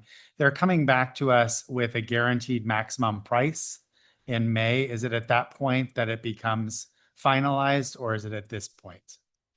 This is only enabling them to begin acquiring the equipment. So if we accepted it today, that would give them the ability to do so. As part of this, though, I don't believe that it actually locks us into having to purchase it. It just says that in the case that we do want to move forward with this, it has been approved. Again, I think we still have time to ultimately, if we decide that this is not the route to go, there's still time to change. Sure. But that would end up being a brand new thing brought to the board in May. Now, in the case that we do take a look at these systems and we do decide, okay, this is an acceptable way to go, if this is not approved today, then we will also have to wait to May, which will push back the project. I think in the case where, we decide that this is not the right way to go, and, fine, we have to push back the project, But I think in the interest of keeping the project on schedule, and given the fact that there are not a whole lot of alternatives from my understanding, I think my suggestion would be we approve and we can take a look at it next week when we have the architects and everyone come out to answer questions. So there is the possibility to pull Yes, that. Trustee Tang, does that seem reasonable? Thank you. Trustee Northup, did you want to add? Okay, great. Thank you for the robust conversation. No, thank you, everyone. It was very helpful. Okay, so with that in mind, at this point, do I have a motion for the approval of amendment number 1, lease back agreement for the district-wide HVAC project? So moved. Okay. Well, I guess I just made my own motion. Okay. Second? Second. Okay, great. All those in favor? Aye. Okay, the motion passes 4-0. And Trustee Tang, we will make sure that at our retreat, we spend sufficient time digging into those areas. Great. The next item is also a leaseback agreement, and this has to do with the district office renovation project, also with Rodan Builders. Great. I believe this will be less of a hot button topic for today, but ultimately, as part of our permit approvals for the district office renovation project, we had to submit a check ultimately to the city for approval of all of these permits. Ultimately, that office is only open, I believe, from Monday through Wednesday, from 11 a.m. to 2:30 p.m. or something like that, or the permitting window. And instead of us having to issue a check, which could take us, as a school district, potentially a week, if not more, and then try and meet that small window to get everything permitted, we had Rodan ultimately just pay for it up front, and then this is us paying it back. Okay. Any questions? Any areas of discussion? Okay. Do I have a motion for the approval of amendment number 2? I move to approve amendment number 2, the leaseback 25-01B with Rodan Builders for the district office project. Great. Do I have a second? Second. Great. Thank you. All those in favor? Aye. Aye. Okay. Motion passes 4-0. Next item on the agenda is the Parcel Tax Oversight Committee term renewal. This is an action item. CBO Matsumoto, would you give some context for this one? So ultimately, we have 2 oversight committees. We have the Bond Oversight Committee and the Parcel Tax Oversight Committee. This specifically is for our Parcel Tax Oversight Committee. We've had a few members whose terms have run out, and they would like to extend for another 2-year term. And those people are Megan Streicher, Dan Hardman, Jeff Goldman, and Ben Bartel. Again, if any member of the community would like to join, that'd be greatly appreciated. On this item itself, you can see some of our different criteria. But ultimately, I also just want to take a moment and thank the members of the Parcel Tax Oversight Committee. We meet at 7 p.m. And so these are people taking time out of their daily lives to, help make sure that we're spending down our funds in an appropriate way. So ultimately, thank you. I have a question. With those 2 vacancies, is there a minimum by state legislation that needs to be present? Yeah, ultimately, the way that the state defines quorum is they think of these oversight committees as a committee of 7 at full capacity. So as long as you have 4 members and all 4 members vote yay, you have quorum for any given meeting. Great. I guess the other question is there any, especially for item number 4, 2 members who are not parents or guardians, how do we normally publicize for this committee? Is it through any like San Mateo Daily Journal? Anything like that? We do Parent Square. For other specific criteria, I've gone to the community center and dropped off flyers. Okay. For example, on the Bond Oversight Committee, we need members who are part of AARP or another, I believe, community organization like that. So we post there. We post on Parent Square a number of times a year as well, looking for volunteers. Thank you. Well, we appreciate you going out into the community yourself on the weekends. Okay. And I'm glad that it's able to continue. And we do thank everybody for their service. So then again, this is an action item. Do I have a motion to approve this Parcel Tax Oversight Committee term renewal? I move to approve the Parcel Tax Oversight Committee term renewal. Do I have a second? Second. All those in favor? Aye. Okay, motion passes 4-0. Okay. Agenda number 17, District Advisory Committee update, middle school marketing and enrollment. This is an information item. It was requested as of the last board to just kind of get a early update.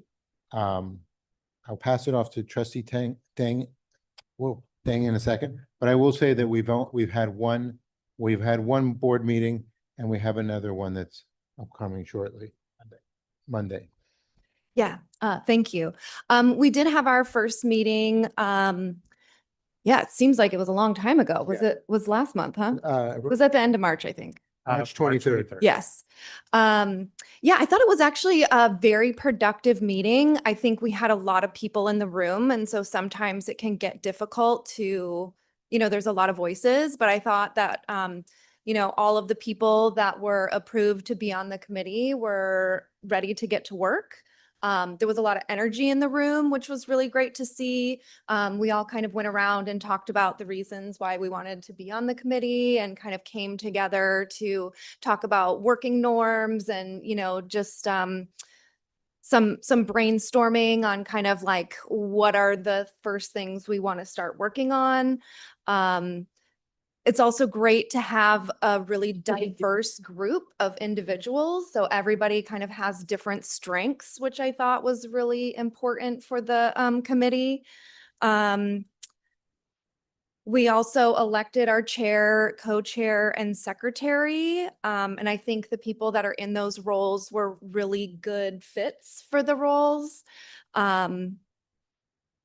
So yeah, I don't know if you want to add anything else, but we're looking forward to our next meeting, which is this coming Monday. And we have a quite a full agenda, I will say. Yeah, I echo Trustee Dang. I love the energy in the room. I thought it was a very good mix. I certainly thought there was a lot of good expertise when we selected them, and I think they're going to complement each other well. Expertise in marketing, market research, project management, education, civil service, computer science. So I think it was a really good mix. I think people are excited to see, knowing that, a lot of this stuff that we've done so far, they were complimentary of it, and also recognizing that really we're kind of the committee's formed for next year, to see like it's kind of some of the results. There's no influence over them. So it's just kind of doing some analysis and maybe breaking off into some subcommittees. So I think everyone recognizes that. I do want to thank the elected chair, Greg Hamlin, the vice chair, the co-chair, Kathleen Cedarloff, and the secretary, Ying Lee, for agreeing to take on the roles that they do. And they're doing a great job kind of setting the agenda. And I think the more organized it will be, then again, with all those voices in the same room, I think it will be very efficient. So thank you for all those who have volunteered on the committee. One final thing I forgot to mention, we did talk about transparency and making sure that what happens in the board meet or in the district advisory committee meetings does get, Periodic updates. to the periodic updates to the community at large. So not just to the board, but also making sure that our community and, everyone who is interested has the information and knows what we're talking about. And I think, Dan, the meetings are public. So if anybody wanted to go to them and, hear what we're talking about, they are open to the public. That is correct. Like a board meeting, we post in advance. The agenda is available on our district website, as well as supporting materials once they're available. Good addition. Okay. Any questions? I mean, yeah. Thank you both of Trustee Dang and Trustee Koss for joining the committee as well. And thank you to all of the other committee members. Do you think there's any, and I know, with the timing we gave the committee, we did not give the committee that this board created. It was hard to give them a lot of time before the survey went out to fifth grade parents. Do you think there are any things that the committee could help the district with, just maybe as maybe people move into the district? Because I think basically everybody who has a fifth grader in the district, right, already, they've completed the survey.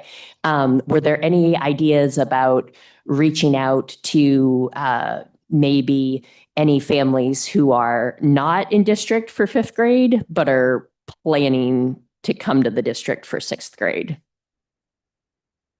So we didn't discuss that particular group, and I'm turning this way because I'm like, do we know that in advance? Do people give notice in advance that are outside of the district that know they want to come for middle school?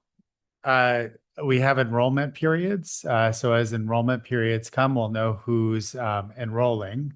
In terms of providing information about the programs, we do have information available from our last sessions, both audio recorded and flyered. So we can provide that to them. In terms of getting preferences, I'm not sure. I'm looking towards Jerome. I'm not sure that we're going to send out the full formal survey again as we move through the enrollment periods, but nor would that data necessarily be applicable because they didn't have access to many of the things we surveyed or have a background knowledge to answer those questions, perhaps. But we can look and see. We'll talk with the committee and see what information we can glean. And one thing that we did discuss that we're working on is, and that was included in the survey that went out. We did take time during that meeting to like discuss the survey questions and make some adjustments. And one thing that was added was consent to interview families. So we're working on that, getting the interview questions together, and then we'll go through the families that have agreed to be interviewed. And I think that's going to be really valuable. Yeah. Thank you. Thank you. And again, for everybody listening, like, this is the only time we can talk about this. So I'm like, okay, you told me that. So now that makes me have another question, and maybe I need to give more specifics. So specifically, I'm thinking of, right, Belmont does have a few private elementary schools, and some of the families that utilize the private elementary schools through 5th grade plan on enrolling in BRSSD for 6th grade. And they are probably less likely to know through word of mouth about the strengths of our smaller middle school programs. So I think, as Superintendent DeGuara said, parents are enrolling like now with the district for 6th grade.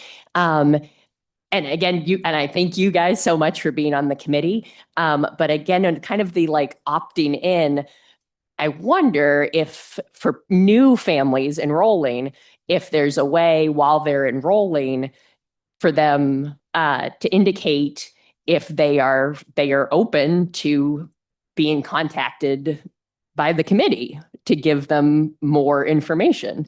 And yes, maybe they're not going to get the same exact preference sheet that current BRSSD 5th grade families got, but maybe they are going to be, okay,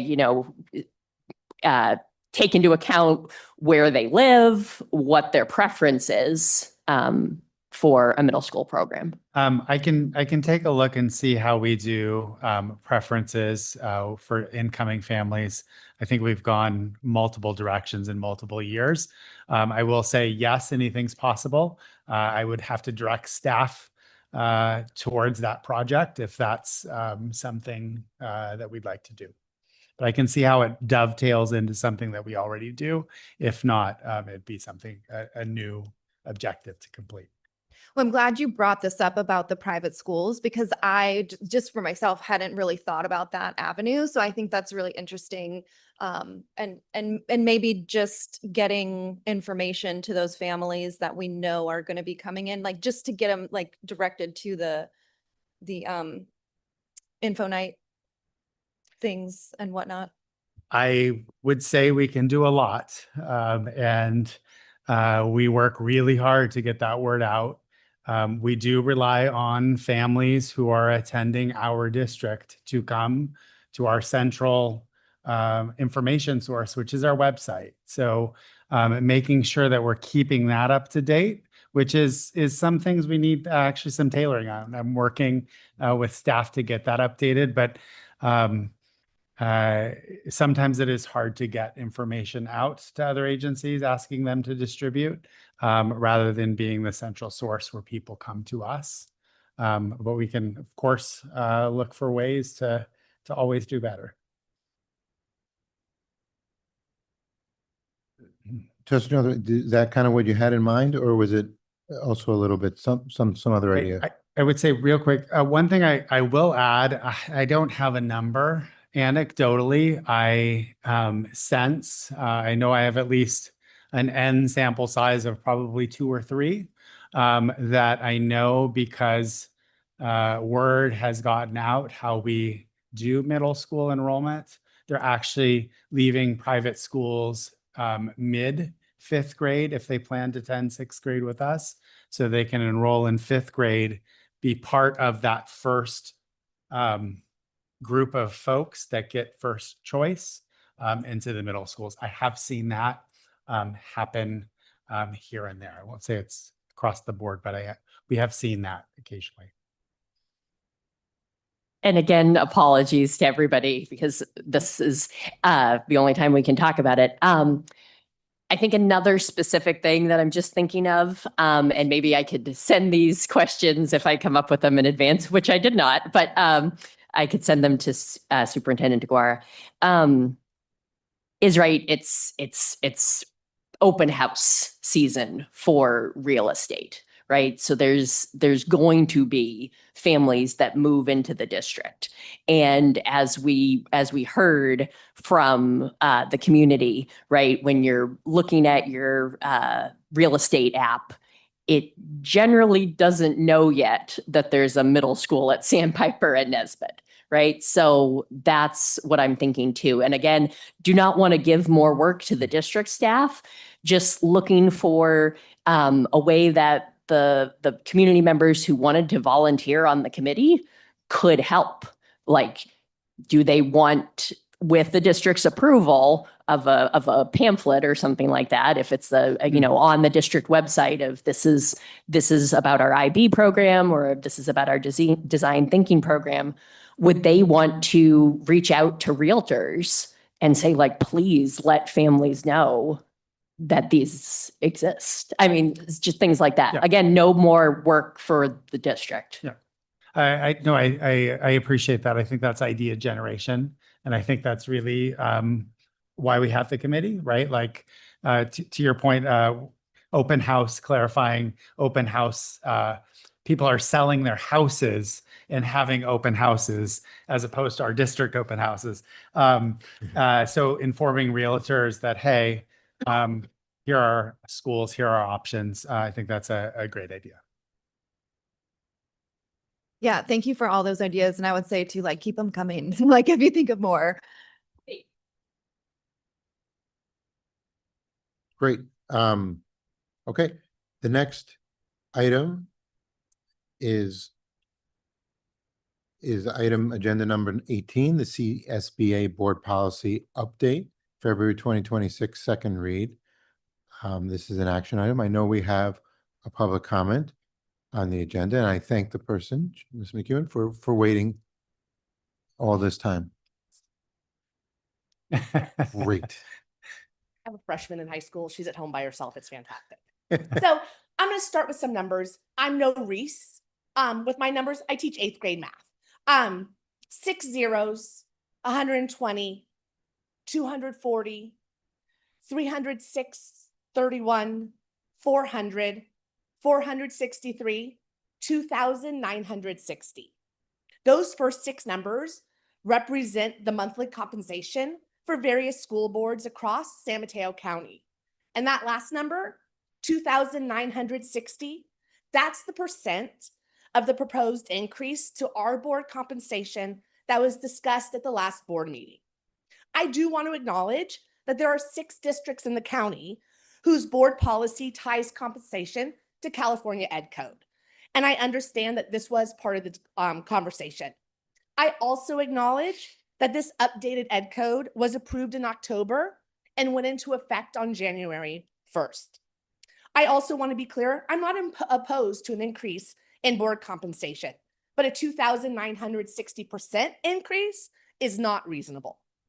We've also heard from Reese that this increase is not currently in the budget and that funding it would require taking resources from somewhere else, ultimately impacting our students.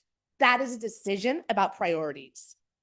At the same time, the board recently chose not to close a small middle school, an option that would have saved approximately $450,000 per year.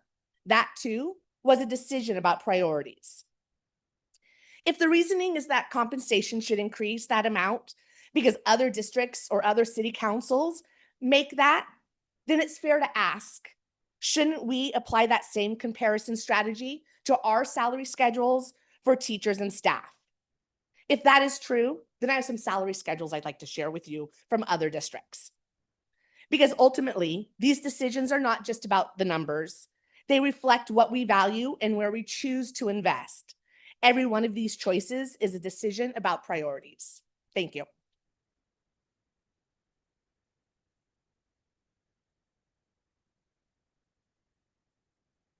Thank you. Are there any more at this time? Any more public comments? That's all the public comment.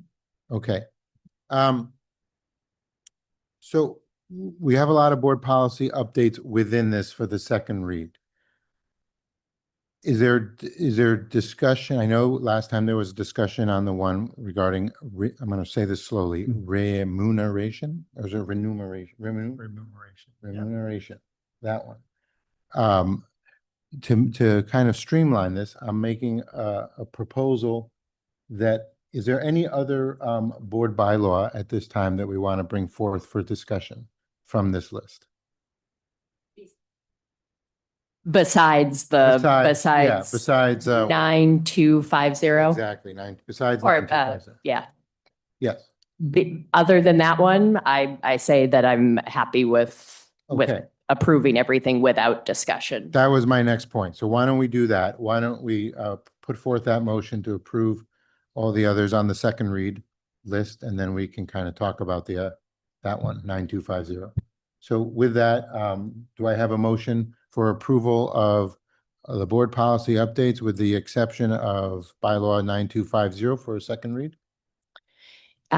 Yes, I move that BRSSD School Board approve all of the board policy updates listed under Agenda Item 18, except for the board policy that is listed as BB 9250. Second. Great. All those in favor? Aye. Aye. Okay, that passes 4-0. Okay. So with that, we are, I can't feel my glasses. Board policy update 9250, remuneration, reimbursement, and other benefits. And this is for discussion. Does anyone want to start the discussion? Thank you for bringing it up on the board too.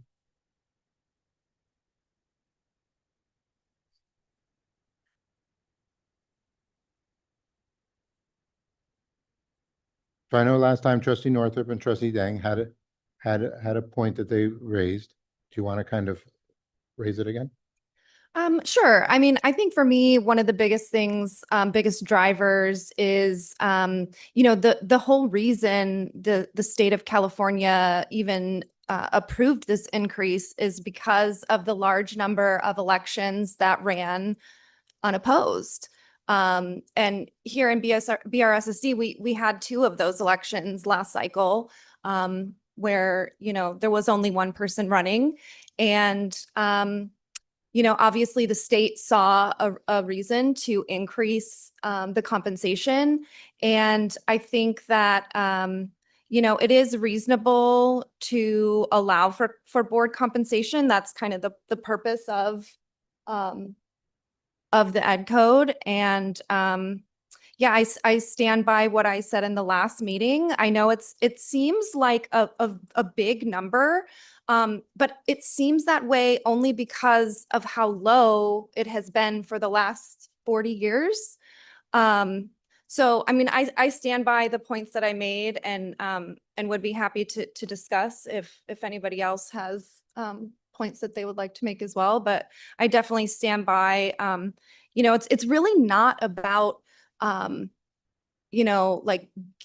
like getting money for something. It's really about making sure that this isn't just a hobby. It's not just something that, people are doing as like a, extracurricular thing. Like, this is very important business, and it's complicated and it takes a lot of work. So yeah, I think it's important to show people who may be interested in running for the board at some point that, you know, that work does go, you know, or there is some type of compensation for that work. And I really think it's more about making sure that people who are spending their time doing that are really the people that are going to be doing like good governance work. So I'll leave it there. Did you want to add anything, Trisha? Sure. Yeah. So, just one thing I've thought about, to add to what we discussed, last time, and I think this is a good discussion to have, is we do have a wonderful tradition of volunteerism in Belmont-Redwood Shores, right? Huge volunteer base, school force, PTA, parcel tax committees, ballot measure committees. And personally, I've been involved in all of those and did it as a volunteer and have been on the board as a volunteer. But also as a volunteer, being on the board, I delayed going back into the workforce because I wanted to be able to spend the time that I felt was necessary on the board. And with my colleagues on the board, I don't want to assume your situations, but just in general, from maybe what's on, you know, on our district website about what people do for jobs and what people in the past who have been on the board have done for jobs, it has tended to be stay-at-home parents or parents who have a lot of flexibility in their jobs. And again, personally, now that I've gone back to work, I don't have flexibility in my job. I get paid hourly. And for me to go visit a school, which I would love to do during the day, I am then not getting money from my employer to go do that. I'm also not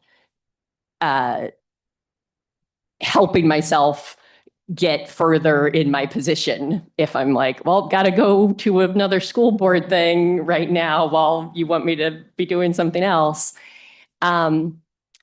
So I think we still value the volunteerism and we really, really appreciate it. And of course, we're still asking parents to volunteer and we are asking parents to donate.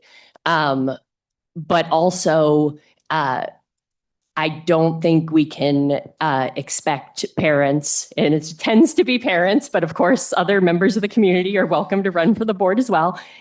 We can't expect parents to have meetings until 11 p.m. every Thursday in January for $40 compensation a month. So I have some comments, but I'll let you, no, do you want me to go? Okay, so again, I think this is a thoughtful discussion and I want to acknowledge that there is definitely, and I appreciate this, there's definitely, I'm going to just read from some notes I made, but there's definitely a time commitment. I would say when we kind of have thought about it, oh, I'm sorry, why isn't this? Okay, I'll bring it closer, sorry. There's definitely a time commitment and I think we have to acknowledge that. And this will come out maybe more at our next meeting. But roughly, I always say it's kind of on a regular month average, it's probably 10 to 12 hours, including these 5-hour meetings, 10 to 12 hours a month. I think there are times like the middle school alignment where we gave more of our time and service because, and I think rightfully so. I was able to meet one-on-one. We had certainly more town hall meetings. I think that that's a one-off in the 3 years that I've done that. I think, and so for me, I look at it, I look at it, and so I appreciate that there is a time commitment. I do. And it depends. I would say that when I think about it, philosophically, that for me, this role is fundamentally meant to be to serve our community, our students, in service of our students and our community. And I think it has been a form of volunteerism while there is and it should stay that way, because while there is a nominal stipend for all terms in effect, this has been, while it's there historically since I guess 2010 or 2015, whenever this was last revised, the members have not taken any stipend. I think when you shift the conversation to what this role is worth financially, I don't think that's a healthy direction for our governance model or consistent with other key roles like the PTA Foundation, well, not the PTA leadership groups, the school force. There are many people who do even maybe more hours, arguably than we do, in service of the community. And I think for me personally, I started out doing local things at Nesbitt, but this was where my passion was. I wanted to kind of affect strategy and change, and I felt my voice could be heard by the larger community and in service this way. But I totally respect, but I can't justify for myself that my time is any more valuable than what they do. I do think over a 4-year term, I will acknowledge totally, April, that there are natural ebbs and flows in the workload. I will also acknowledge that we go through many different changes on a personal level as well. I know I have, and I know my time has definitely ebbed to sometimes being just the mandatory, relying on this mandatory 5-hour meeting, and then also getting ready, preparing for that, and looking at our board updates. I feel privileged when I'm able to go and engage in the community. But again, yes, you're right that that's flexibility, but that's my choice. It's not the obligation. The only official obligation is, can you attend this meeting and not miss, I think, 2 in a year period? And even when others in the past, other trustees have gone, they posted notes on the hotel. So while it's challenging, even committee assignments go out where we say, well, what's the best time to get together? Is it the evenings? Sometimes it happens to be during the day, but it could very well not be. So I think from that perspective, I like the philosophy of service that has guided this board. And I don't see that if once you get into the engagement of money, that putting a dollar value on time, everybody is making very different amounts of money. And I don't think we want to get into that. I don't want to get into that for our board. I don't think it's a healthy thing. I think my fundamental thing is in service of our kids and community. And fundamentally, I don't want to take money away because it is a trade-off. And even if I wrote it down what the amount is, but even if it's $250, that's $13,750. Thank you, CBO Matsumoto and Superintendent Dwar for the numbers. But even if I did this on the back of the envelope, that's per trustee, and also with benefits that the state allows us maybe to take it. I just feel that that's money that's being taken away from our kids, and given especially some of the unforeseen things like with Genentech, like with the vehicle license recovery fee, with the latest decision to keep 2 small schools open and keep the funding both smaller schools. I just don't think, I think it's a little tone deaf to just kind of not manage it. And the last thing I will say is part of our trustee obligation is fiscal stewardship. And I think that going and asking more money of the district to put towards our compensation, when honestly, this is a role that I didn't even know that it even got $40, honestly. When I decided to do it, I just wanted to increase transparency in the district and to serve the students, because it was in support of our initiatives. And I still think that's the philosophical driver that I go by. And I don't know. I mean, do you want to, if anybody wants to add anything to that? Well, I'd like to respond. I don't know. Yeah, Trustee thank you for Northrop. listening. So I know you're saying 10 to 12 hours on average a month with a 5-hour board meeting once a month. And I'd like to just push back on that a little bit because really in order to come here prepared for our 5-hour meeting, we really do need to read the agenda and each item on the agenda. And so I'm not sure if we could bring up the agenda.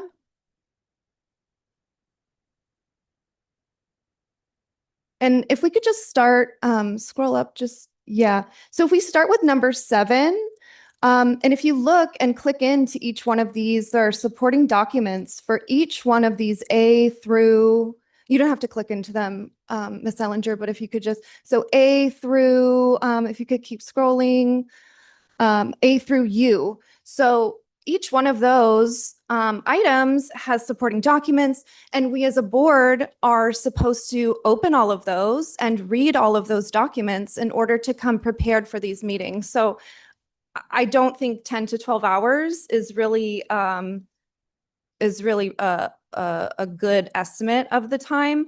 I could see if, you read the board update, you take a peek at the agenda and come to the 5-hour meeting, and then maybe you attend a committee meeting as well. I think that's about 10 to 12 hours there.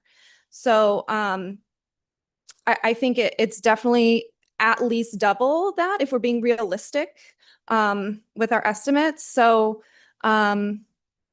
yeah, I just feel like it is a lot of work, and we've heard from our community as well, even just tonight, that they would like to see the board out, like being with the community, talking to the community more. So I think that, like, if you're saying, oh, it's okay if you can't take off work, then just don't go to those things.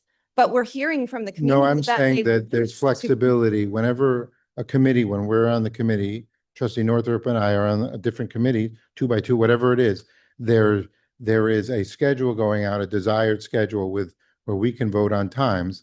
And I personally, if there's a time that a fellow trustee cannot make, because it seems to be slanted towards the day, I'm perfectly happy to make sure so that we can get that perspective in to change it for a Yeah, different I time. think I was more talking about a comment from the last board meeting that I think was directed toward Trustee Northrop about if she can't take hours off of work, then people will understand Oh, I see. that she can't make it to those things. But I think that we've heard from people that, it is an expectation for board members to be out in the community and attending these types of events.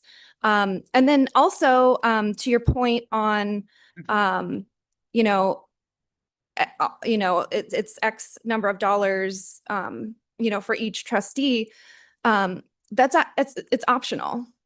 So if there are trustees on the board who do not wish to take compensation, that's an option for you where you would just, waive that. Similarly with the benefits. So if trustees don't choose to take the compensation, then, those funds would be back in the budget.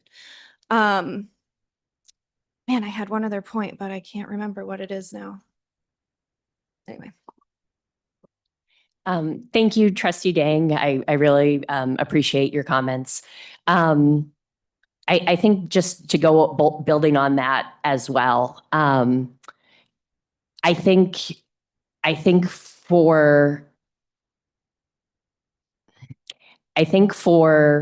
a lot of parents, they may run for the board and do it on a volunteer basis.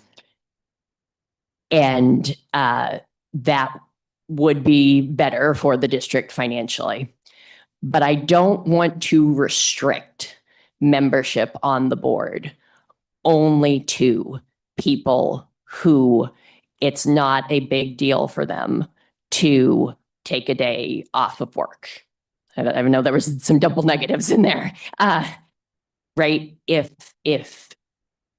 you're paying for childcare to attend the meetings on Thursdays, if you or your spouse or partner are giving up the opportunity to make more income because you're coming to this meeting or you're doing something during the day. If, as a board member, you're going to the CSBA conference in December, which I know is only once a year, but you're going to that conference, and if you get paid by the day, like most teachers do, or if you get paid hourly, right? You're taking the day off without pay, right? Or possibly you're with a understanding with your employer, maybe they're letting you take a paid time off, but maybe not, maybe not. And anyway, so I don't want it to be that that we only have people think about the board joining the board if they there's no concern for them about paying for childcare, losing a few days of pay during the year, and an example, which anyway, it's not a perfect analogy, but right, donating to school force. We want everybody to donate to school force, right? We would love that for everybody to donate to school force. However, we understand some families cannot afford to donate to school force, right? Or they may donate a small amount, right? We know that I believe we have about 15% of our families who are classified as socioeconomically disadvantaged, right? So are we saying that those 15% of the families that really we cannot expect them to donate, we also expect them to do this for free? Sorry, if I may, I remembered the other thing that I was going to say. And you had mentioned that, this has been volunteer since 2015 when the board bylaw was last reviewed or last updated. But it does specifically state right in the bylaw that it can be updated every year. So it's not like if we did make a change to the compensation amount, that could be reviewed, well, it should be reviewed every year by the board. And so then if there's another time when people maybe disagree or there's a new board, it can be discussed again. It's not like we're going to make this update and then it's permanently changed forever. Yeah, no, and it is reviewed. Superintendent DeGuara has passed by it, and you're right. We can review it. It gives us flexibility for review. I think what I was saying with the volunteer, not that it's specific to be volunteer, but that historically trustees have not, when Superintendent DeGuara has gone around and said, would any trustees this year like to take the stipend as mentioned, there have been no takers up to now. Yeah, I will comment on that because I did feel very pressured into not taking the stipend. So I think like when it's presented and then it's like, there is a stipend except for nobody on the board takes it. Would you like it? So then I felt like, ooh, I better not take it because nobody else is taking it. But I just don't think that that's the right way to do things. And it's okay. I think it's okay that we disagree on that. Of course. But I just personally feel, and I agree with Trustee Northrup, that when we are saying that we want BRSSD's school board to be solely volunteer, that we really are cutting off part of our community to say, sorry, we don't want you to run for the board. I have an interesting take on it. I appreciate that perspective, but for me, when I was considering running for go ahead, you want to say? I'm sorry. Damn, sorry. I'll raise it up. I guess to the point, when I was considering the running, and I heard at that time the trustees speaking to the time commitment, et cetera, and the kind of the main obligation, but also the other stuff. that was a personal decision where I, recognized that it wouldn't take the support of like my family, which is my village, right? Or we might have to think otherwise. And, um, and so I also considered what that time aspect might be. And then, like you said, maybe it is double, maybe it does fluctuate. But, and could I do it? And I decided that yes, that I would do that. And while there might be some ebbs and flows, luckily it's been within what I was thinking, and some months I can do less, and I think the community understands that, because wherever we go, especially with the middle school alignment, regardless of that outcome, people have thanked me for my service, and I felt good about that. I would say, though, to the point of, can we can we have other people take this as a volunteer role? Well, yes, if I couldn't do it, then that's the reality. Everyone says, can they put the time and effort into it, knowing that it's in service of the community? That, again, that's my philosophy. We don't have to agree. But the reality is, if I didn't think about it, because no, there's been years where I have a tutoring business. I have not been able to accept certain committee assignments or go to certain community events because I have students just like you, right? If I don't tutor them, we're not getting paid. But that's the reality, and that's what I signed up for. And does that mean maybe next time around I won't be able to sign up for it if I thought it was exceeded my original expectations? Yes, and I would say to the people that can sign up, thank you for your service. Whatever your position, you have allocated this time, and as long as I feel that you have kids in this community, because I think there's a few things that need to be. I don't think it has to do with education. I don't think what I'm doing. I'm trying to be a good steward and governor of our district. That's what I feel I was voted in for. I feel passionate because my kids are part of the community. I do think that that's a really sound reason. Would I ever not vote for somebody in because they don't have kids in our community? No, if they felt they wanted to serve, I wouldn't. But I also do feel that, having parents, there is something to have your own kids in the community and being a trustee and having your own kids. I know this is for that May 11th meeting about, the ideal person, but because I feel like who's not going to be passionate for their kids and their peers if not for us, right?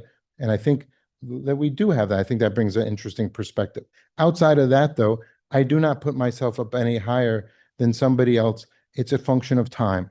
And I understand you go into this wanting to do it and then circumstances change. I do appreciate that, believe me. But to me, it's still a philosophical thing. And so, but I do appreciate our discussion. I don't really. Yeah, if I could just comment, I mean, I appreciate the philosophical, idea of volunteering as well. I have volunteered a lot of my time in many different aspects of different things. And I think that's the whole kind of point of like, if you do want to do volunteer service, then you waive the compensation and then you are doing it as volunteer.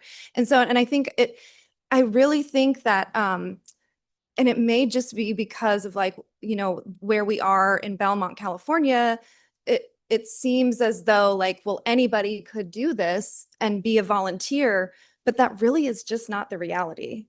So like, if someone really, really did want to do this, but then they couldn't because there's no compensation, and then they wouldn't be able to provide for their family, but then they can't give their voice and be a diverse, opinion on the board. That's what I'm talking about. It's great that like we can do that. But not everyone in our community can do that. And so by not offering compensation, we are telling those people that they do not have a place on our board. And so that's what I'm trying to convey is like, yes, for me personally, because of the circumstances that my family is in right now, we're in the very real possibility of maybe not being able to live in Belmont anymore. Okay. And there are other people like our family on the peninsula and in Belmont that like they would not be able to do this even if they really, really wanted to. And that's what I'm trying to convey is like everybody in our community should have an equal opportunity to serve on this board. we should give all of the people in our community that equal chance to have a voice. And so that's Thank you for that. Is there any other discussion points before we?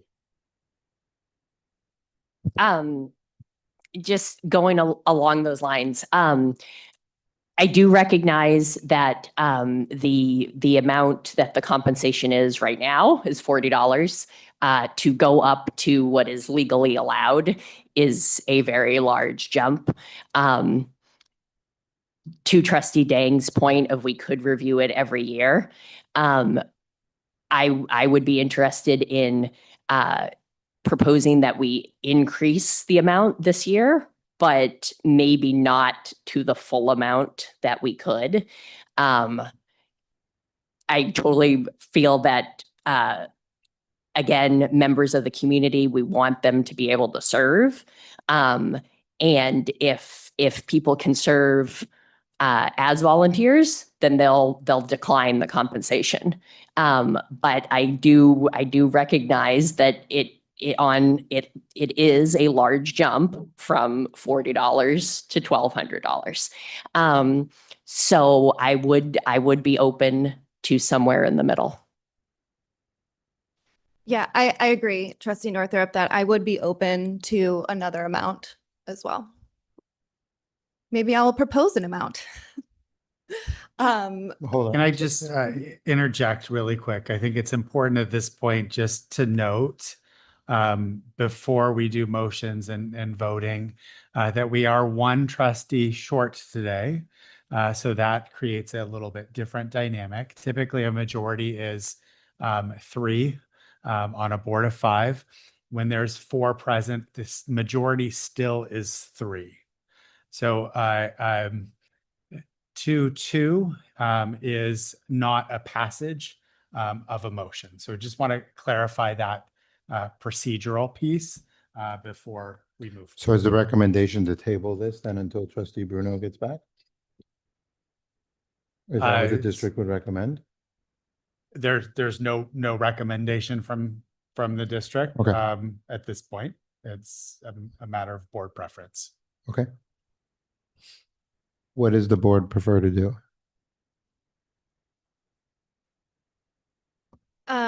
So we're talking about if we wanted to table this and then bring it up again. at the next Re-agendize meeting. it for a later time when Trustee Bruno can be part of the conversation and vote. I don't know.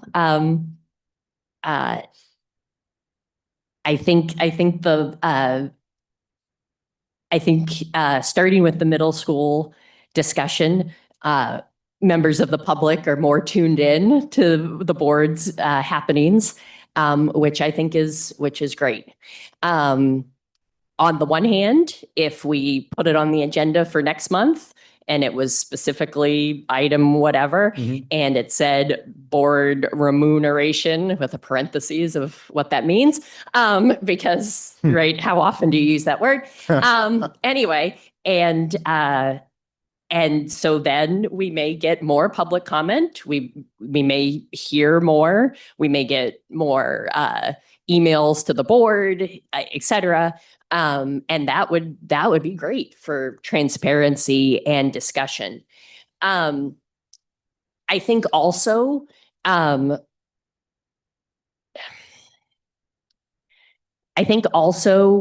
there is like a timing consideration, which with what we decided as a board to keep all 3 middle school programs open and to not utilize the savings that would have happened if we had closed one of them.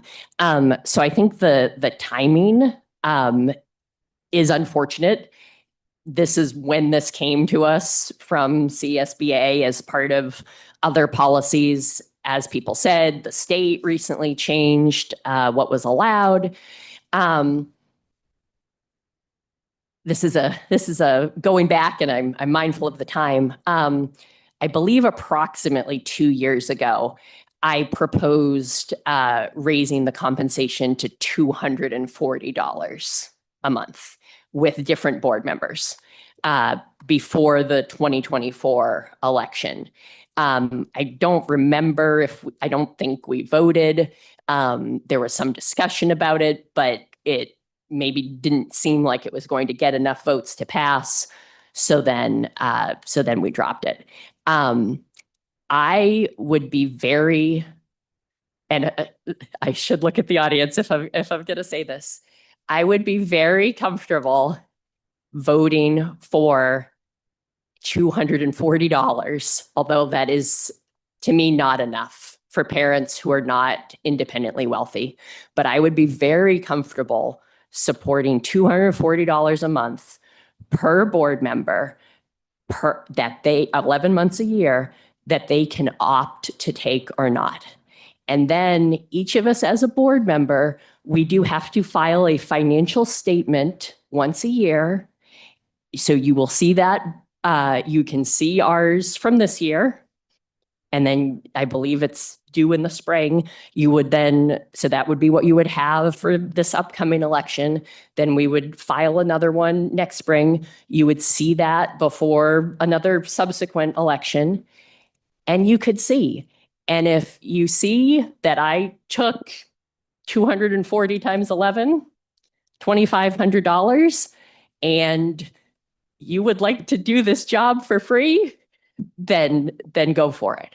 But also, if you see that I took zero, or you see that someone who has mentioned that they would greatly benefit from this compensation, and you see if they took 10,000, sorry, they can't do that because I'm not proposing the $1,000 at the moment. But anyway, if you see that somebody else took 2,500, and that allowed them to be part of the board, I would feel so badly if we had somebody resign from the board because of financial reasons.